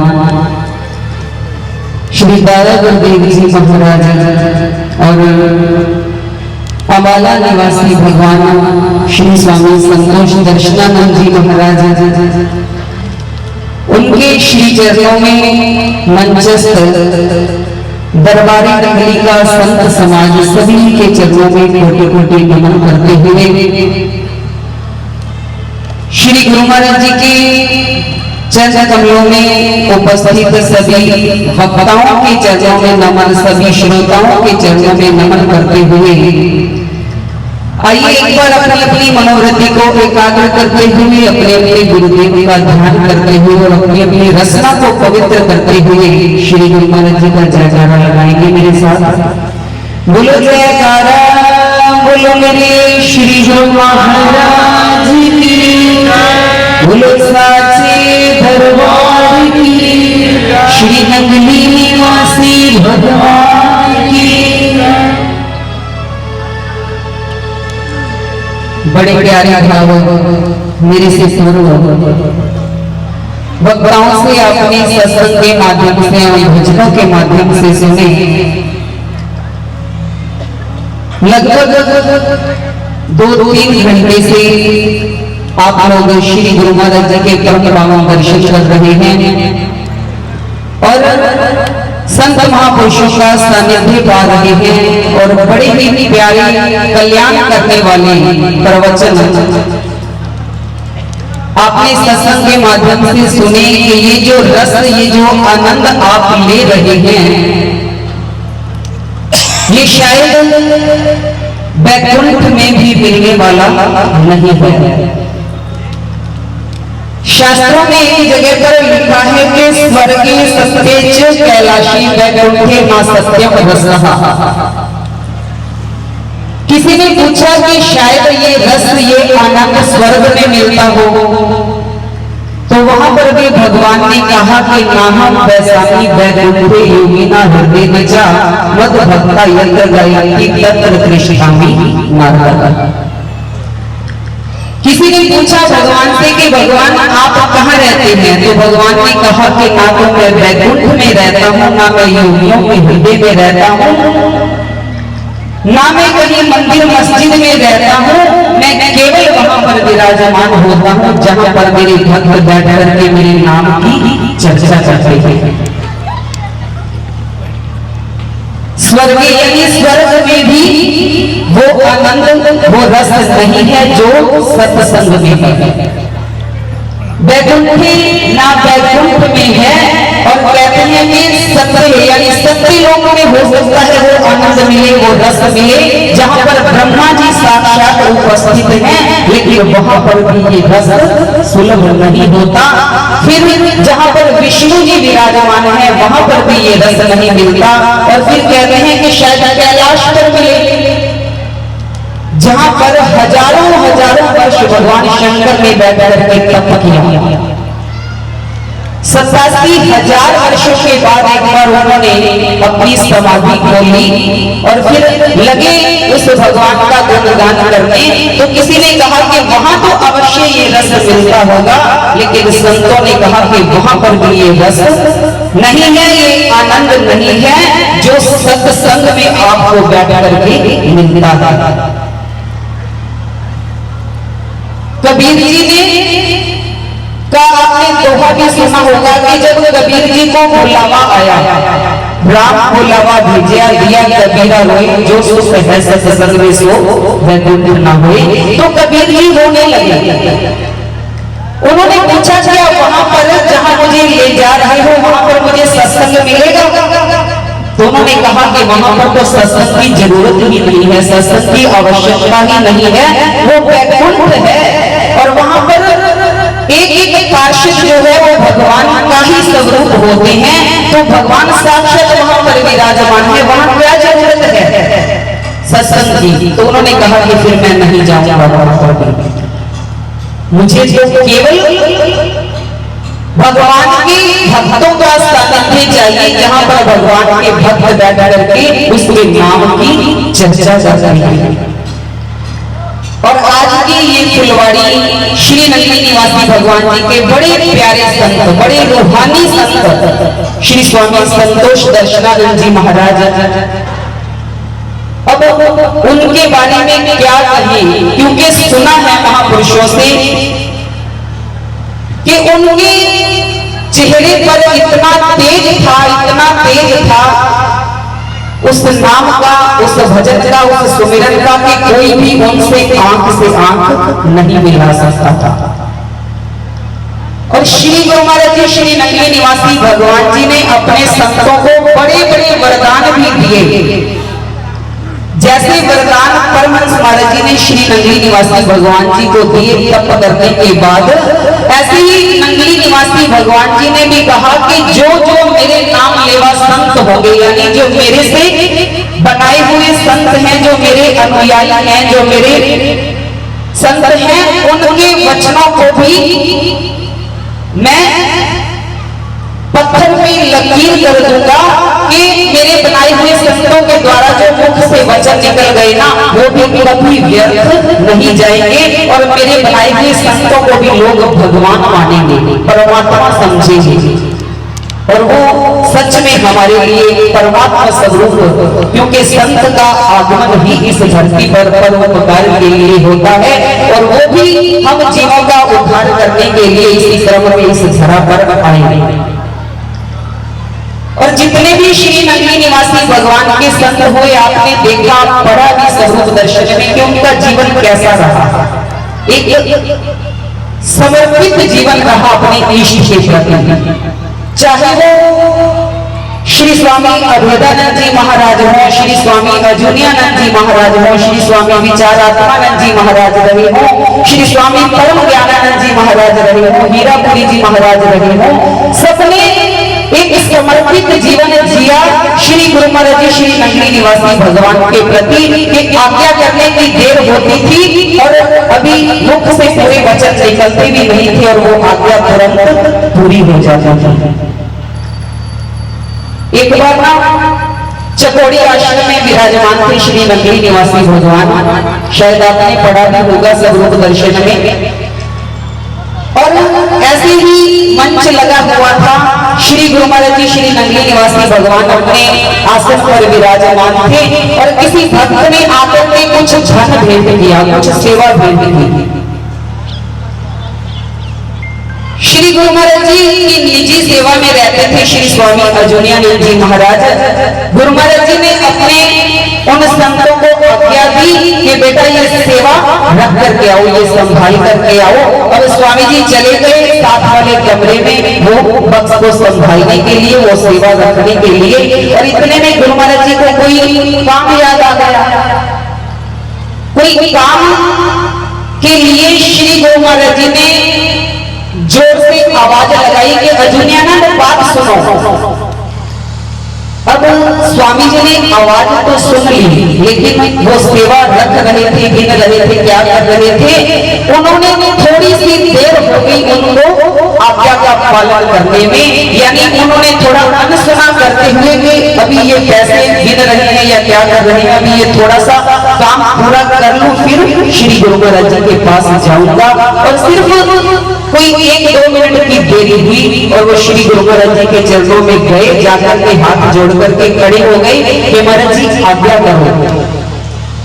श्री गुरु महाराज जी ने पूछा कि क्या कर रहे थे? कहा कि आपने जो सेवा दी थी वो संभाल रहा था। गुरु महाराज जी ने कहा कि अरे इस माया के पीछे तूने मेरी आज्ञा का उल्लंघन किया, तुम्हें मेरी आज्ञा पालन करने में देर हो गई। इस माया के पीछे मेरी आज्ञा है कि अभी वो नोट निकाल करके लाओ मेरे सामने और इनको फाड़ दो। अब सारे संत जितने भी वहां पर बैठे थे सब हैरान हो गए, आश्चर्यचकित हुए कि अरे गुरु महाराज जी को इतना क्रोध आ रहा था। अब आज्ञा का पालन करते हुए स्वामी जी वो नोट निकाल करके लाई और आकर के चरणों में रख दिए। गुरु महाराज जी ने फिर कहा कि तुम्हें सुनाई नहीं दिया? अरे आज इस माया के पीछे तुम्हें मेरी आज्ञा पालन करने में देर हुई है, कल को भविष्य में ना जाने क्या रंग दिखाएगी ये माया, इसलिए मेरी आज्ञा है कि इन नोटों को फाड़ दो। अब स्वामी जी सोचने लगे कि अगर मैं आज्ञा का पालन करता हूँ तो गुरु दरबार की सेवा का नुकसान होता है, और अगर आज्ञा का उल्लंघन करता हूँ तो बहुत बड़ा पाप का भागी होऊंगा। समझ नहीं आ रहा, लेकिन गुरु महाराज जी ने फिर आदेश दिया और गुरु महाराज जी के सामने ही उन्होंने वो सारे नोट फाड़ दिए। पता नहीं वो कितना धन था, कितने हजारों करोड़ों रुपए थे, लेकिन गुरु महाराज जी ने उनका काम वहीं पर करवा दिया, केवल इसलिए कि इस माया के चक्कर में जीव कभी भी अपनी गुरु आज्ञा का उल्लंघन ना करे। और ये सारा माया का ही तो खेल है। हम लोग सुबह से शाम तक इस माया के चक्कर में लगे रहते हैं। आप लोग हजारों सत्संग सुनते हैं और हर सत्संग का निचोड़ क्या होता है, क्या बताया जाता है कि भजन करो, सेवा करो, सिमरन करो, यही हमारे जीवन का लक्ष्य है। लेकिन इंसान की एक ही कोशिश होती है सुबह से शाम तक कि जितना धन कमा ले, जितना इकट्ठा कर ले, उतना ही कम है, क्योंकि आने वाली 7 पीढ़ियां भी बैठ करके इसको आराम से अपना जीवन व्यतीत कर सके, मेरे बच्चे कभी भविष्य में दुखी ना हो, परेशान ना हो। एक बार ना कोई भिखारी बैठा था रास्ते में और नारद जी जा रहे थे वहां से। नारद जी जैसे ही वहां से निकले, भिखारी की तो आदत होती है, उसके हाथ में वो कटोरा था, एक पात्र था, उसने आगे कर दिया कि महाराज इसमें कुछ डाल दो। नारद जी ने कहा कि अरे तुम्हें दिखाई नहीं देता, हम संत लोग हैं, मेरे हाथ में तो केवल एक ये वीणा है जिसको पूरा दिन मैं बजा करके नारायण नारायण का जाप करता रहता हूँ, मेरे पास कोई धन इत्यादि नहीं है, कुछ भी नहीं है। अब मुझसे तुम्हें कुछ भी मिलने वाला नहीं है, मुझे जाने दीजिए। अब वो भिखारी बार बार वो कटोरा आगे कर रहा है कि नहीं, मैं ऐसे नहीं जाने दूंगा, कुछ भी दे दो, लेकिन मेरे इस कटोरे को, मेरे इस पात्र को भर दो, इसमें कुछ भी डाल दो यथाशक्ति।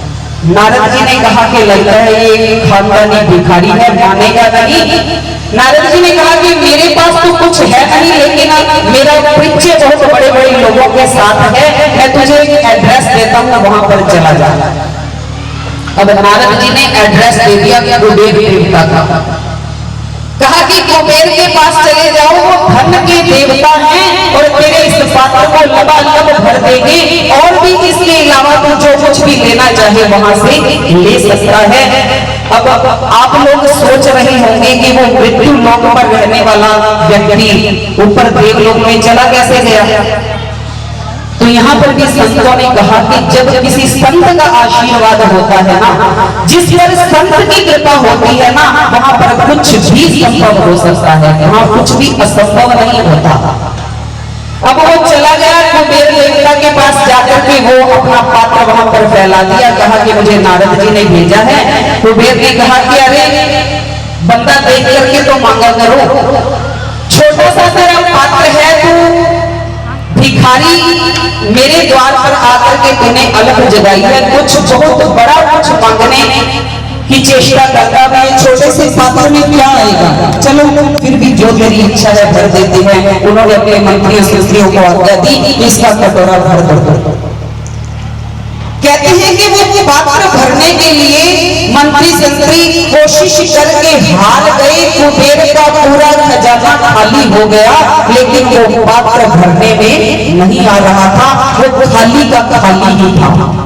जितना भी उसमें डालते थे, जितना भी डालते थे, पता नहीं कहाँ चला जा रहा था, लेकिन वो कटोरा खाली का खाली।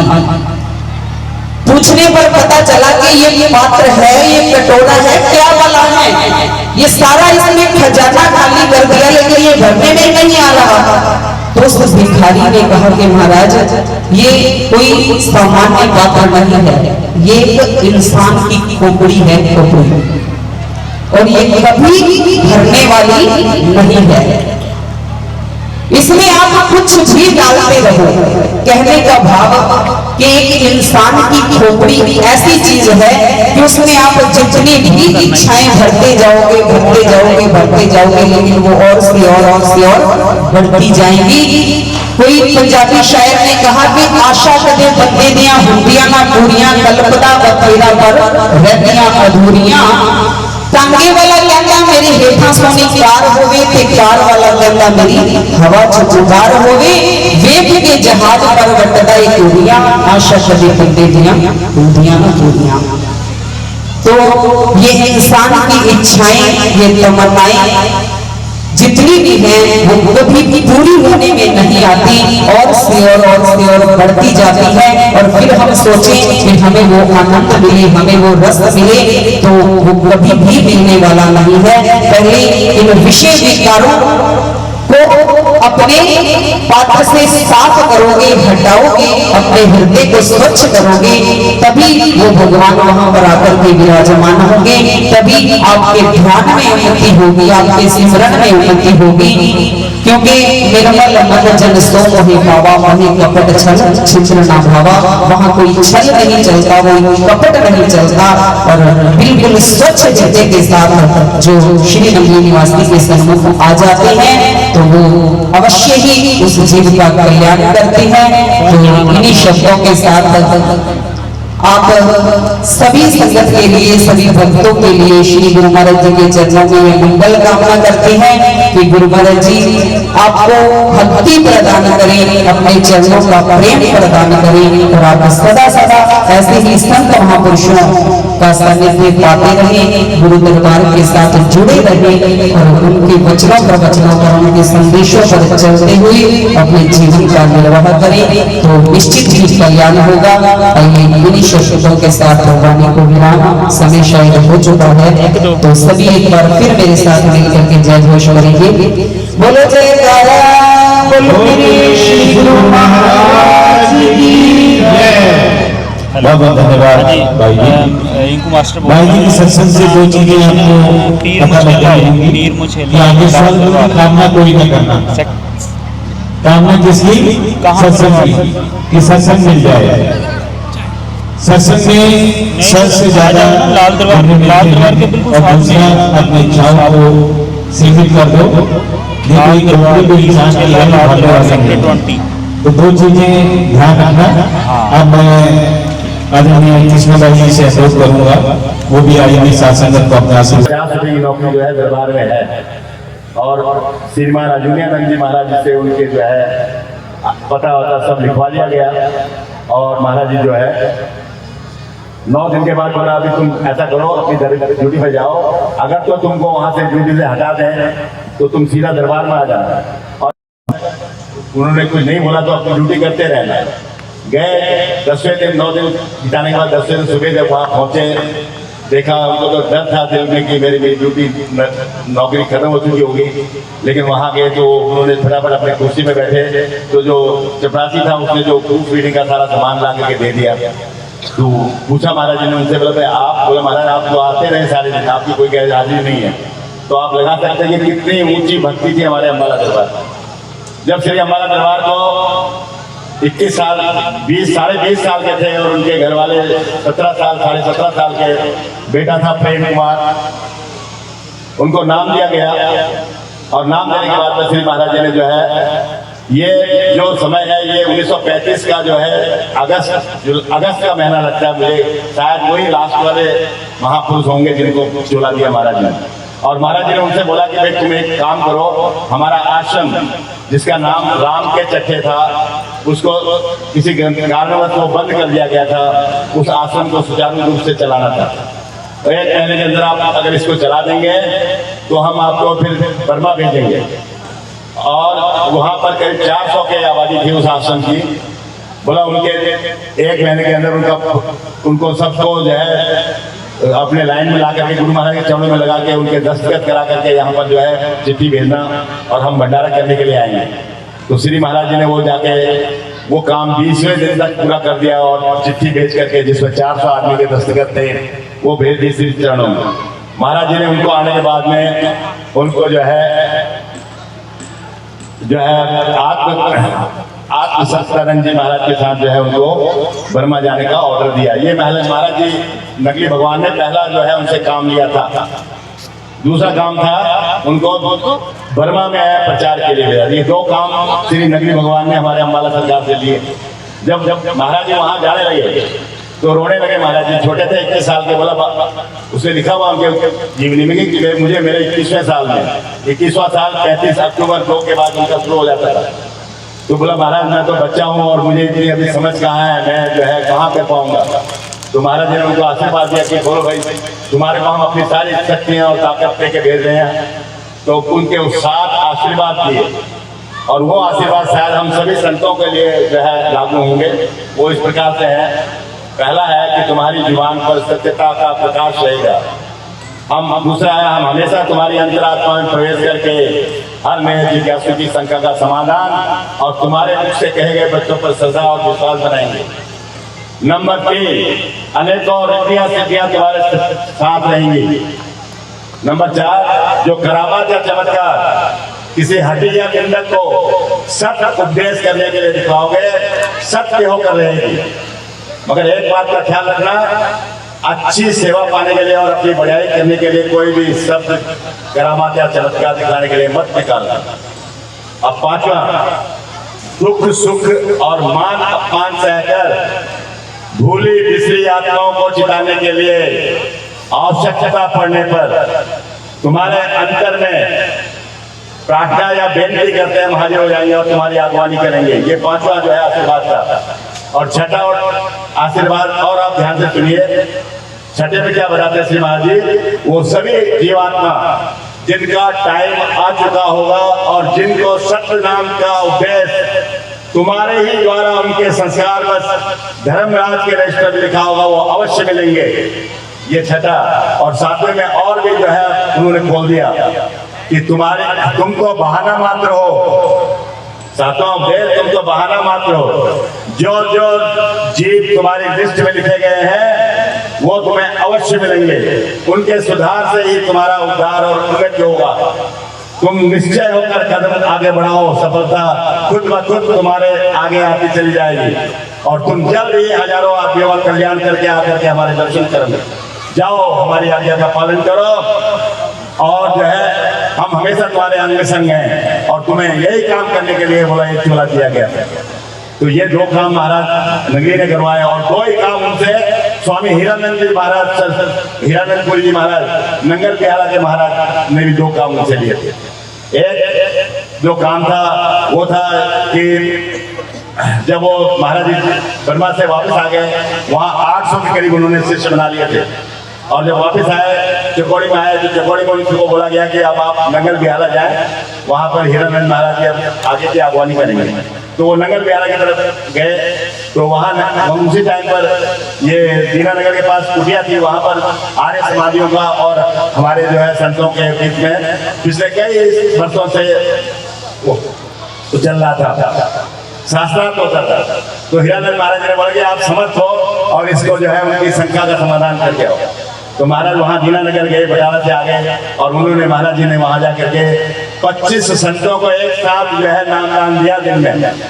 जब उनको समझाया नाम की महिमा, तो अभी बता रहे सभी लोग भाई जो नाम दिया गया हमारे को उस नाम को जरूर जपना है। खाना पीना सो जाना ये तो सब यही रह जाएगा। जब नाम जपोगे तो आपका जो है आगे का दरबार खोलेगा, द्वार खुलेगा और जो है गुरु महाराज हमको जो है साक्षात अपने और निकट से निकट ले आएंगे। तो इसका जीता जाते उदाहरण हम बैठे आपके सामने। तो यह है गुरु महाराज की कृपा।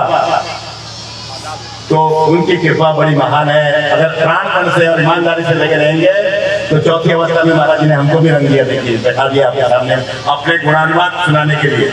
तो हमको ये हुक्म है तो हम उनका गुणानुवादित करते हैं। तो इसी तरह आप लोग भी लगे रहो, आप सबका कल्याण होगा और जो है उत्तरोत्तर वृद्धि होगी। किसी भी प्रकार की कोई चिंता जो है वो सब गुरु महाराज खत्म कर देते हैं। नाम सिमरन करो, नाम सिमरन करो, नाम सिमरन करो। बोल जयकारा महाराज की जय। बहुत बहुत धन्यवाद महात्मा जी। वाकई जब नंगली भगवान इस धरा धाम पे थे और वो किसी संत को अगर चोला जब भी देते थे तो आप सभी को विदित होगा कि उसमें वो अपना रूप ही दिखवाते थे। जितनी साधक संत वहाँ पर होते थे, मन संचालन में बार बार नाम की महिमा का बखान कर रहे हैं।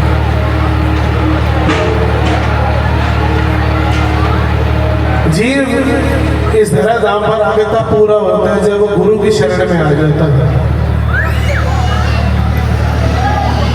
गुरु की शरण में आकर, गुरु की आज्ञा मानकर, उनके बताए हुए वचनों पर चलकर अपने जीवन का मार्ग तय करता है और अपनी मंजिल को प्राप्त करता है। ये तब होता है जब जीव अपना ध्यान संसार से हटा के गुरु चरणों में लगाए। सबसे प्रथम काम तो यही है। हम रोज बोलते हैं गुरु गुरु कहीं सब विश्व मारे, गुरु हो ये जो भरम निवारे। पूर्ण गुरु वही है जो आपके भरम का निवारण करते हैं। आपके बिना कुछ कहे, आपके भाव को, आपके मुखारबिंद को देखकर आपके संशय का निवारण करते हैं। वही पूर्ण गुरु कहलाते हैं। उन्हें कुछ बखान करने की जरूरत नहीं है, बस आपके मुखारबिंद से ही देखकर आपका भाव को पढ़ लेते हैं और आपको उस राह पर डाल देते हैं जिस राह पर आपकी मुक्ति के द्वार खुलते हैं। हर चीज के यही प्रयास होता है। धरती के हर कोने पे भगवान का नाम जपा जा रहा है। हर चीज का यही प्रयास होता है मुझे पूर्ण गुरु मिले। आज जिस महफिल में, आज जिस सत्संग में हम बैठे हैं, ये पूर्ण गुरु की महफिल है, परिपूर्ण सतगुरु की महफिल है। एक जीव हमारी तरह ही नामदान लेके नामदान रोज जपता था। वृद्ध अवस्था हो गई उनकी, लेकिन उनका नियम था नामदान जपने का। उनके गुरु ने उनके हर संशय का निवारण करा। तो पूछते रहे, ध्यान पे बैठते रहे। गुरुदेव उनको कुछ न कुछ समय बाद उस संशय का निवारण देते थे ध्यान में। जिनसे नामदान लिया रहबर से, वो शरीर छोड़ चुके थे, पर लेकिन रहबर के वचन पे थे। वो कहते कभी जीवन में मेरा ध्यान मत करना, सदा अपने गुरु का ध्यान रखना, क्योंकि गुरु ही आपका धर्म का निवारण कर सकते हैं।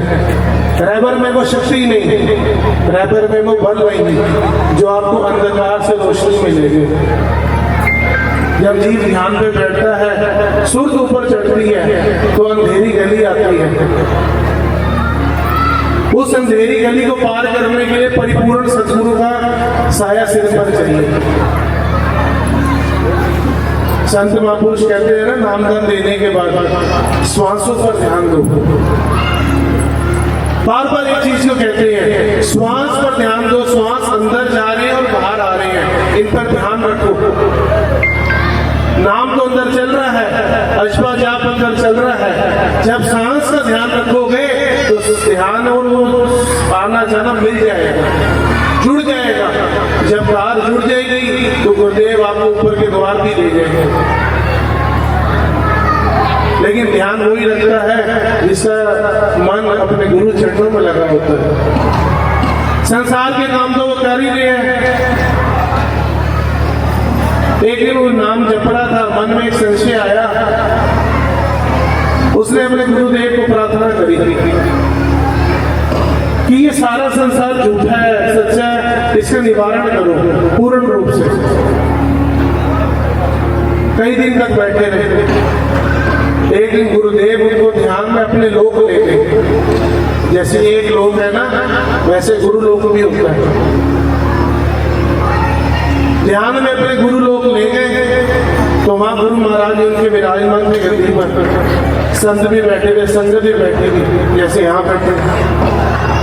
उन्होंने गुरु महाराज को ध्यान में ही अपनी जेब से दक्षिणा निकाली, उनके चरणों पर रख दी।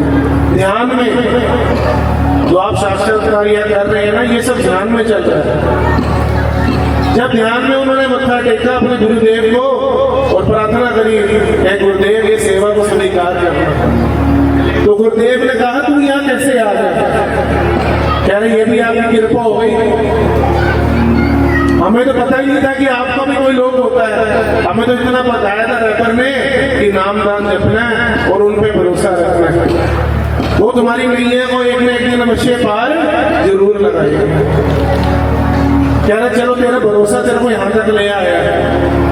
कह रहे गुरुदेव मेरे मन में संशय है कि ये सच है या झूठ है, इसका निवारण करिए। उसने कहा ये सब झूठ है, ये समय का चक्र है, ये योनि का योग है। जो जैसे जीव कर्म करेगा समय अनुसार उसको वैसी ही योनि मिलेगी और वैसे वो इस धराधाम पर आएगा। वो कहते हैं इसमें सच और झूठ क्या है? तो गुरु कहते एक संत का उदाहरण लिया उन्होंने। कह रहे एक संत जब सिर मुंडवाता है ना तो वो संत नहीं कहलाता है।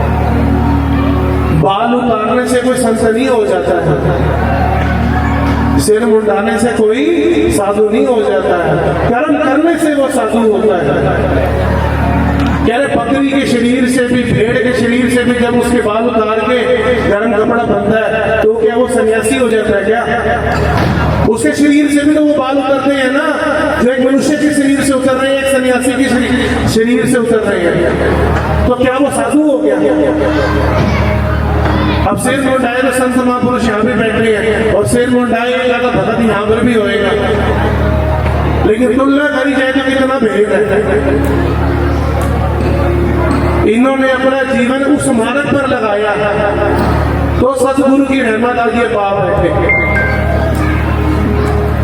कह रहे ये और सच और झूठ है। जीवन चल रहा है, बीत जाएगा,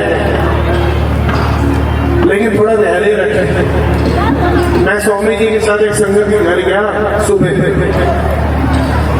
वो माता कहती है वो पुराना समय वापस ले आओ।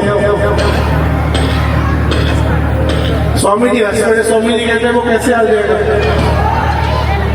तो मैं रास्ते में गाड़ी चला के विचार कर रहा था कि वो पुराना वेला बहुत अच्छा था।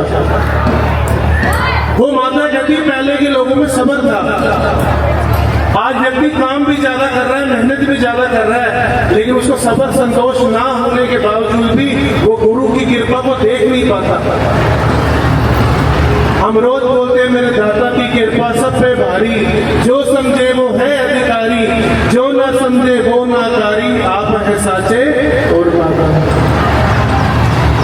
ये भेद प्रभु ने उन जीव की आंखों से हटाया है जो अपना हृदय साफ करके गुरु चरणों में अर्पण कर देते हैं।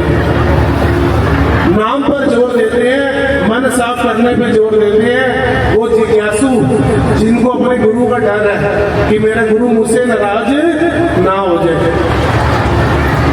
तो हम सबको भी अपने मन में श्रद्धा भाव प्रेम और साथ डर रखना चाहिए कि श्री गुरु महाराज जी देख रहे हैं।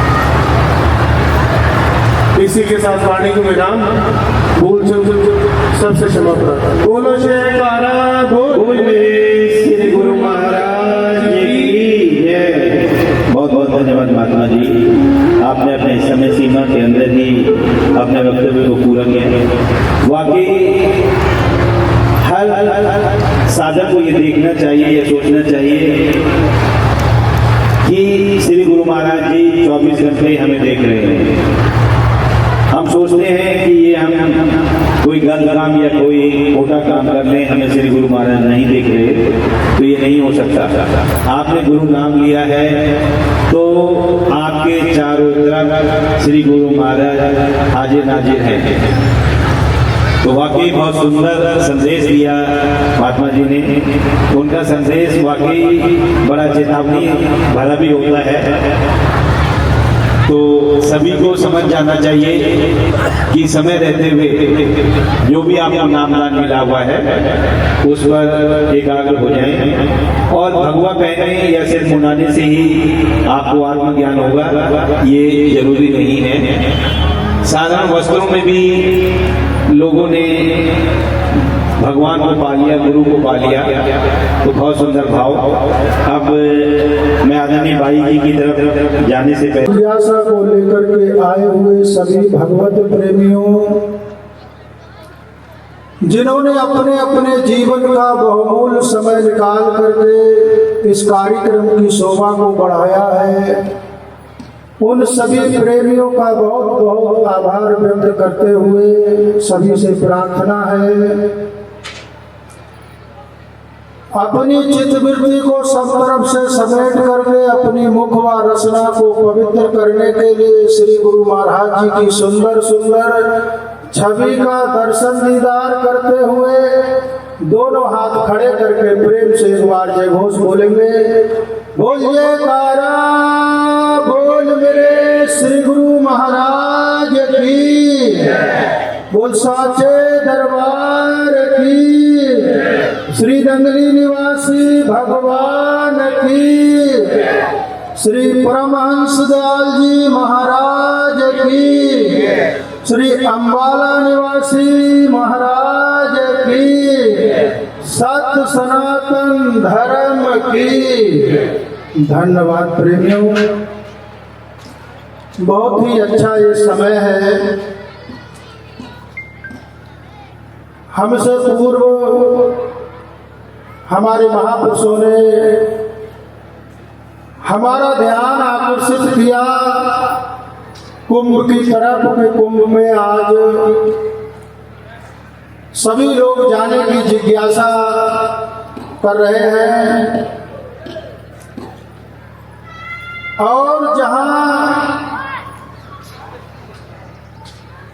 संतों का समाज इकट्ठा होता है वो भी एक कुंभ है। मुद मंगल में संत समाजू जो जग जंगम तीरथ राजू। ये जंगम तीरथ, ये चलता फिरता तीरथ राज प्रयाग संतों का समाज है। आप बड़े भाग्यशाली हैं जो इसमें श्रद्धा भाव के साथ आकर के डुबकी लगा रहे हैं और कहा कि संतन के संग लाग रे तेरी बिगड़ी बनेगी। ऐसे भी बहुत सारे प्रमाण हैं। जब जब हम हताश होते हैं, जब जब निराश होते हैं, जब जब उदास होते हैं और कोई मार्ग दिखाई नहीं देता है तो संत महापुरुष ही हमारा मार्गदर्शन करते हैं आकर के। चाहे वो राजा परीक्षित को अंधेरा दिखाई दिया तो सुखदेव जी महाराज आए, चाहे हमारे नगली निवासी भगवान अपने भक्तों के कल्याण के लिए आए, चाहे अम्बाला निवासी महाराज आए हैं हम सबके बीच में। आज उनका ही पुरुषार्थ है, उनका ही परमार्थ किया हुआ है कि वो शरीर से जाने के बाद में भी हम सबका कल्याण कर रहे हैं। रामायण में भी एक चौपाई आती है, प्रथम भक्ति संतन कर संगा, दूसरी रति मम कथा प्रसंगा। पहली भक्ति हम सबकी संतों का संग है जिसमें आप सब लोग प्रवेश किए हुए हैं। बड़े भाग्यशाली हो आप सब लोग।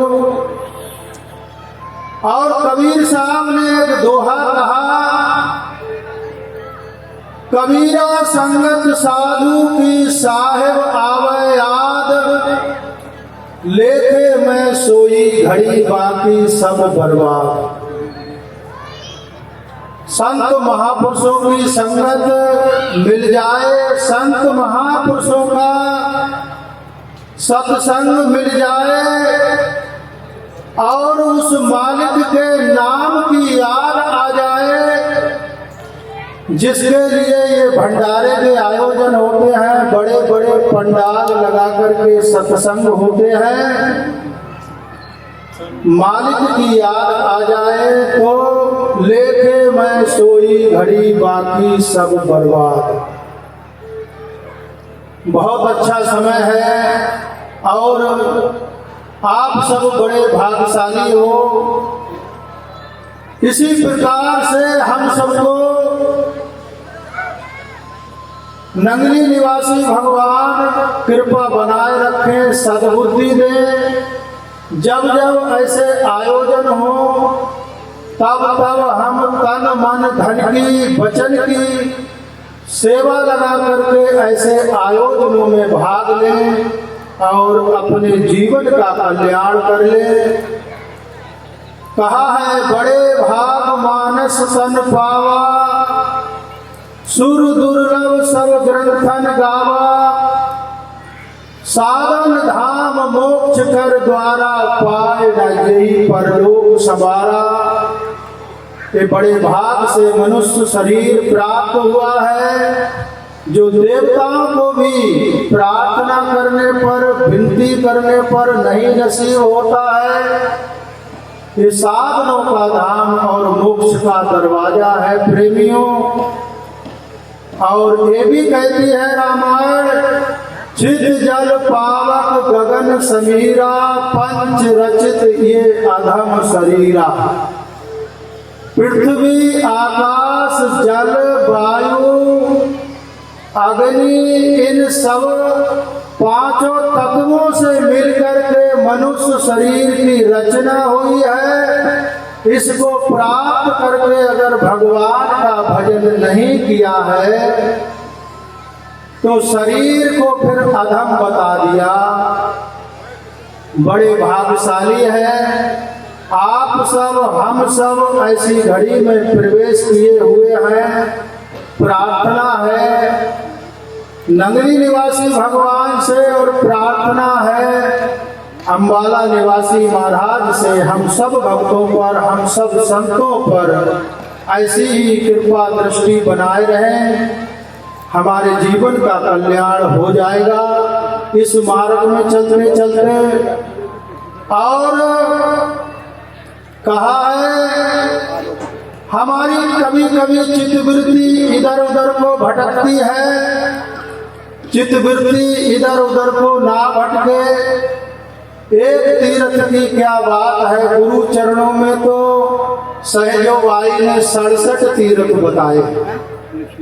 67 तीर्थ गुरु चरणन माही, पर भी होत अखंड, सहजो ऐसा धाम नहीं सकल खंड ब्रह्मांड। इसलिए समय हमारे संचालक महोदय ने जो दिया था वो समय अवधि आगे इजाजत नहीं देती है। मैं 2 शब्द श्री गुरु महाराज जी के लिए और अम्बाला निवासी महाराज जी के लिए कह करके अपनी वाणी को विश्राम दूंगा। उम्मीदों के दिए दहलीज पर जलाना क्या, नंगली निवासी भगवान को छोड़कर और अम्बाला निवासी भगवान को छोड़कर कोई अंजुमन सजाना क्या। उम्मीदों के दिए दहलीज पर जलाना क्या, नंगली निवासी भगवान को छोड़कर कोई अंजुमन सजाना क्या। इन्हीं के नाम की चर्चा है सारी दुनिया में। ये आईना है मेरे भगवान, इनको आईना दिखाना क्या। ये आईना है मेरे भगवान, इनको आईना दिखाना क्या। ज्यादा न कहते हुए अपनी वाणी को विश्राम देते हैं। अगर कोई त्रुटि रही हो कृपा